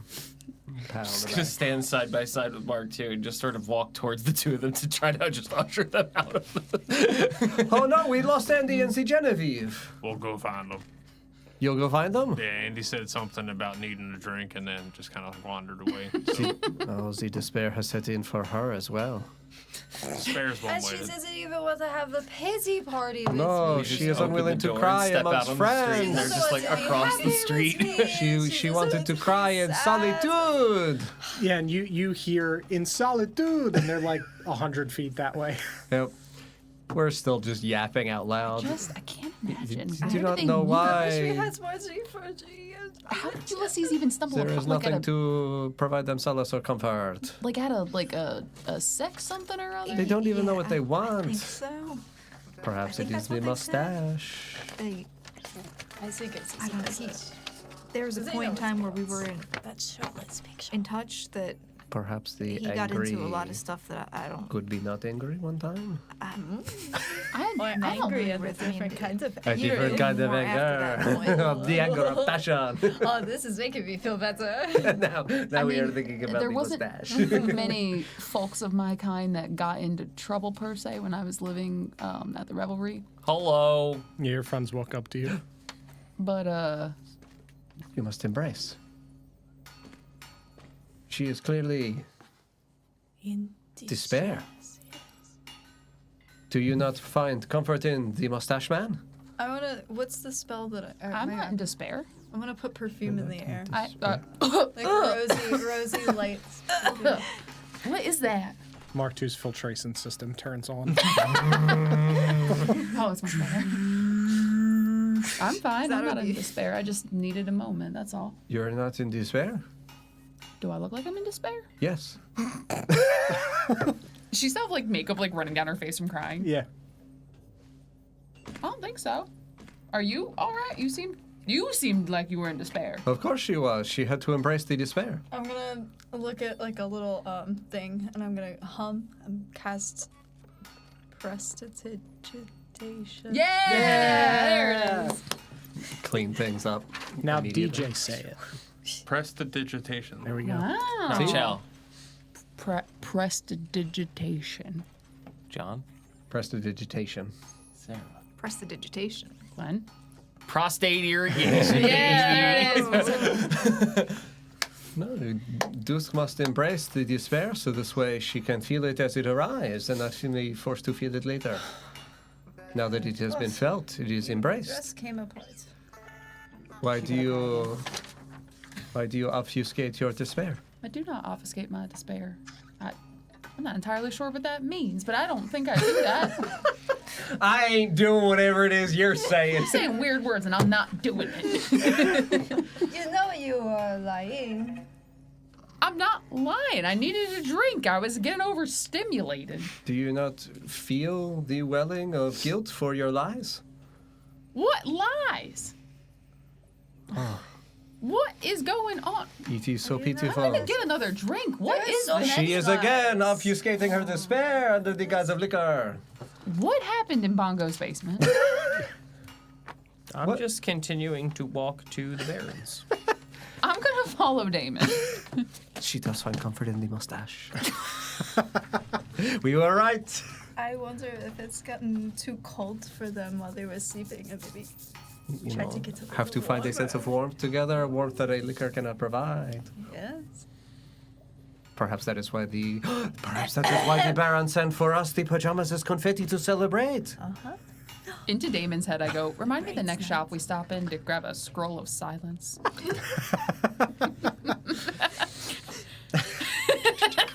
Or some rust earplugs. You hear back in my head. Face completely straight as we're walking. And then I just start giggling. Yeah. Oh, she's into it. She Yeah, you guys make it back to the Baron's basement. Hippo Man is definitely getting a stop, and I'm getting a big old bowl of ramen from him. Oh yeah. Ramen. Genevieve, have you ever seen Getting the a two of to-go them bowl. kiss yet? No. They have not yet celebrated their love. I don't know if they know they're in love with each other yet. They do not. Perhaps that is the source of the despair. Mark II. I'm looking to see Have if he you has milk seen back them there. celebrate their love yet? I'm looking to see if he has milk back there. No. No. So you're not the man that sells the milk? Typically, I would face the wall, and whatever happened back there was none of my business. It's a good way to go about also it. had to face the wall. So it is possible that he has heard Oh my god. No, I the go into a celebration of their union. I go into a shutdown state. I'm really. It's he's gone to the extent where you have got to a lot shut down. to offer. The noodles are good. They're fresh. Especially that they are willing Take a to bowl. do it with the Mark II in the room. You're making a with the lot of eggs. assumptions. I wasn't expect that. I am just imagining. Is there any magic That's what shops the fun nearby? is. Do you not use your imagination? Not nearby. Fuck. Do you not just say Outside Little things? Mark, right? Just say things. What do you think about them? I mean, obviously they're in love with each other, but I don't think See? either You of them can know accept it. that you've grabbed one. Exactly. But why do they not? Get up to the party. They got soup over there. Okay, this is a nasty soup. I don't like this soup. Silence. It's from a Mexican. I'll counterspell it. How does hang on, how does counterspell work? If it's level So 3 or lower, it automatically. It has changed. Oh, really? In the new 2024, yes, I will say the counterspell is now different to where it is always Roll? a roll. Interesting. If Never the thing mind. opens up. My Thanks, info D&D is Beyond. outdated. Yeah, since we are using 2024, it is now a roll of spellcasting ability modifier for me against silence as a level 2 spell. Do I also need to do that? No, you don't need to do anything. I'm the one casting counterspell. Creature makes a There we con go. save. Okay, so yes. Interesting. So The you silence? make the con save against my spell DC, which is Or the one making The one- yes, the correct. one casting. the one casting the spell, because I'm interrupting her concentration during it. Spell save DC is a 16. Just roll higher than a 16. Hang on, because I also have like equipment I'm wearing that helps spell saves. Oh, true. It should say it on the left side of your main screen for your con saves. Yep.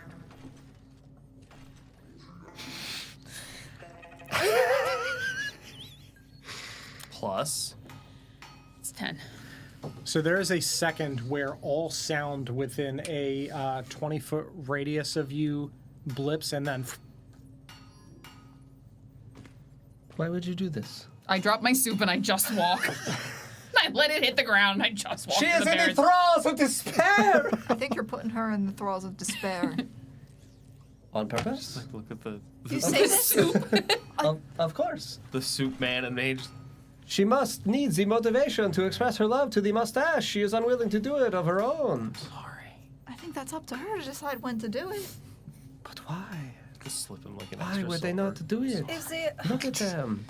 They are perfect together. Literally not even doing anything. As it steams up, I'm gonna start heading down into the basement. He's eating soup. That's fine. I'm not. I'm just Yeah. walking. Give me a Do fucking. you guys see the make way it the back to the barn? neutrals, they intertwined with the bristles of his mustache? I don't She must really- find it so alluring. She's not looking at him. And she is missing the golden opportunity to embrace the ramen noodle mustache. So many sections in life that you are letting pass you by. I'm completely blocking. Evening, folks. Mr. Hippo. No, the band. Your voice is so different. That's what I thought. Who are you? Good evening. Successful day, I hope. Something like that. Many A lot of information. many a thing done. Unsuccessful. Bit tired. We were chasing a lot of ends all day Literal today. tears streaming down the We also spent a good portion of the night running those errands for you as well. So Much appreciated. we did stop by and talk to Bongo. He said our stuff should be ready by about 10 a.m. tomorrow.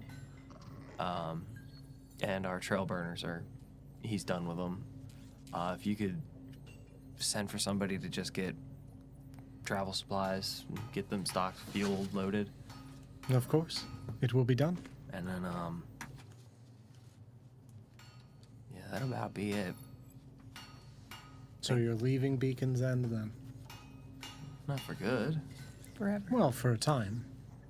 For a time. Ever. I'm sure you'll be happy to hear that nobody's stealing any more of your garments or breaking any of your stuff. I'm sure that's all going to be very nice to hear. Wasn't stealing. You know, drinking your bar and everything. I'm gonna cough pretty loudly and stare directly at you, and I want to intimidate him. Okay. Okay. I rolled a nat 20. And I have like plus like 6 on intimidation. You're so scary. Supposed to just. I have plus 11, actually. Okay. To intimidation? Yeah, so I rolled a 31. Yeah. We're built different, dog. What the Send fuck it are you? back. All right. I'm a believer. I'm going to try to counter it. Okay.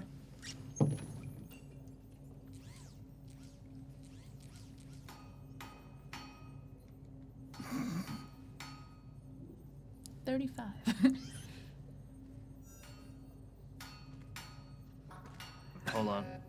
Math. Do you beat a 31? No, I don't beat a 31, no. So you're talking, and she just snaps her head towards you with like a death glare. And you snap your head towards her and give a death glare back, and just like a wave of unease, like chills. I want him to feel cold. I'm eating soup. This way he can enjoy the soup Just better. Gonna be confused. No, you're intimidated. As you were accusing of things being destroyed and taken from the Baron, we don't do those things. Don't disrespect me. Her and me. Yes, I think she was talking. He was talking about Andy stealing my pajamas and him exploding my bathtub. I thought he was talking about the confetti he didn't like. No, I gave Pierre the set of pajamas to make the confetti. I thought it would be enjoyed. It was for us, but for others, no. No. Again, So is then this not enjoy it. disappointing? This is why I'm upset. Hang on. So I'm The sorry, intensity Darren. of I our brought a lot feelings. of drama onto Pajamas. you. You know how it is. I stole them. Is what I'm It is hearing. a joke, Andy. I told you the first day when you took them that it was I there don't think for it's you that to funny. take. And I start crying. Is this what you wanted? I don't I think it's wanted her that to funny. feel her genuine feelings, yes. Look at her. Look what you've done. Yes, she is feeling the despair that she has been bottling up to this point. I'm gonna take a nap. I'm gonna fix myself a very large drink, finish my soup, and kick off my boots and sit on the chair in front of the fireplace. Yep. I go tuck into a room. I don't even ask. I just go in a room and tuck in. Yeah. I'm gonna sit directly across Damon. I thought you were gonna follow me. I'm like, no, absolutely not. I'm not gonna say anything. I'm just gonna light another cigarette up here, head from my box. Mm-hmm. Genevieve, are you going to go comfort the Andy? I'm gonna pull out one of my own and just hold it out because I know you're there.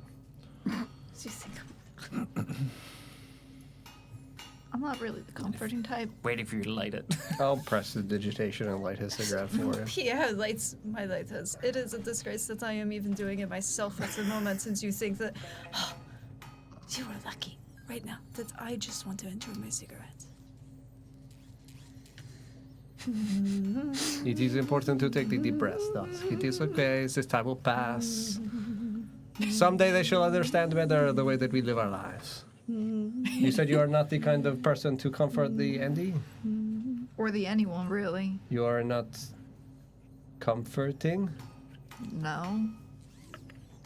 Well, it is good to know oneself. Mark II, are you capable of comforting the Andy? She seems to be quite upset. From the other room, you just hear me scream, I don't want to be comfort! No! Baron! Mark II would remain on his The spot. door creaks open a little bit. Baron! It sounds like Andy is having quite a difficult evening. She might need a Creaks open a helpful little bit more. conversation if you are willing to go speak with her. She is going through a lot. Of course. Who's hammering?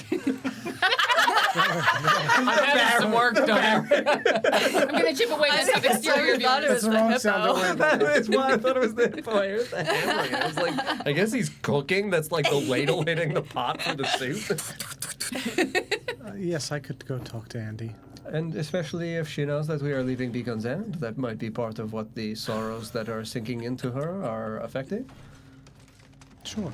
It would be good for you to leave her off with a kind message. Fair enough. And for her to remember that she will be welcome back here when we come back. All right. She walks Blinded over deaf. and Helen Keller. knocks on the door. Myself. What? She opens the door. I didn't realize it was you, Baron. I'm so sorry. Quite all right, Andy. Do you need a companion? Baron, if I'm being honest, I can't believe I would ever say this to you. No, I need silence. They don't stop. They just go on and on and on. And as soon as you think they might be taking a break, they don't. They continue. Try to cast silence for just a moment. Just a little brief. Just a teeny little bit of moments of silence. You know what he did? Counterspelled me. I've never been counterspelled before in my life. That is disrespectful. I think, Andy, the important thing to remember is that in life, there is sound, Too much sound in this life. and in death, there is silence. And we'll end there. What an ominous way to comfort. Just end it. Baron, I'm ready. Not comforting. You want silence? Silent night. To be silent forever. Well. Thank you all very much for watching this evening. I hope you enjoyed the episode. If you're new here, make sure you follow us so you can find us again, because the sands of time don't flow like that, and you will never find your way back otherwise. You can check out our website, NotGreatRPG.com, for all of our things. There's a lot of things. There's a lot of things and stuff. For the next 2 Mondays, we'll be doing a short adventure in present day, but a bit more of a kind of swashbucklery pirate adventure about the legend of Deep Harbor. So make sure you all come out so you can see that. It's going to be very exciting. So thank you all for being here, and as always, be safe out there on the frontier. Goodbye. Bye. Bye. You guys are insane.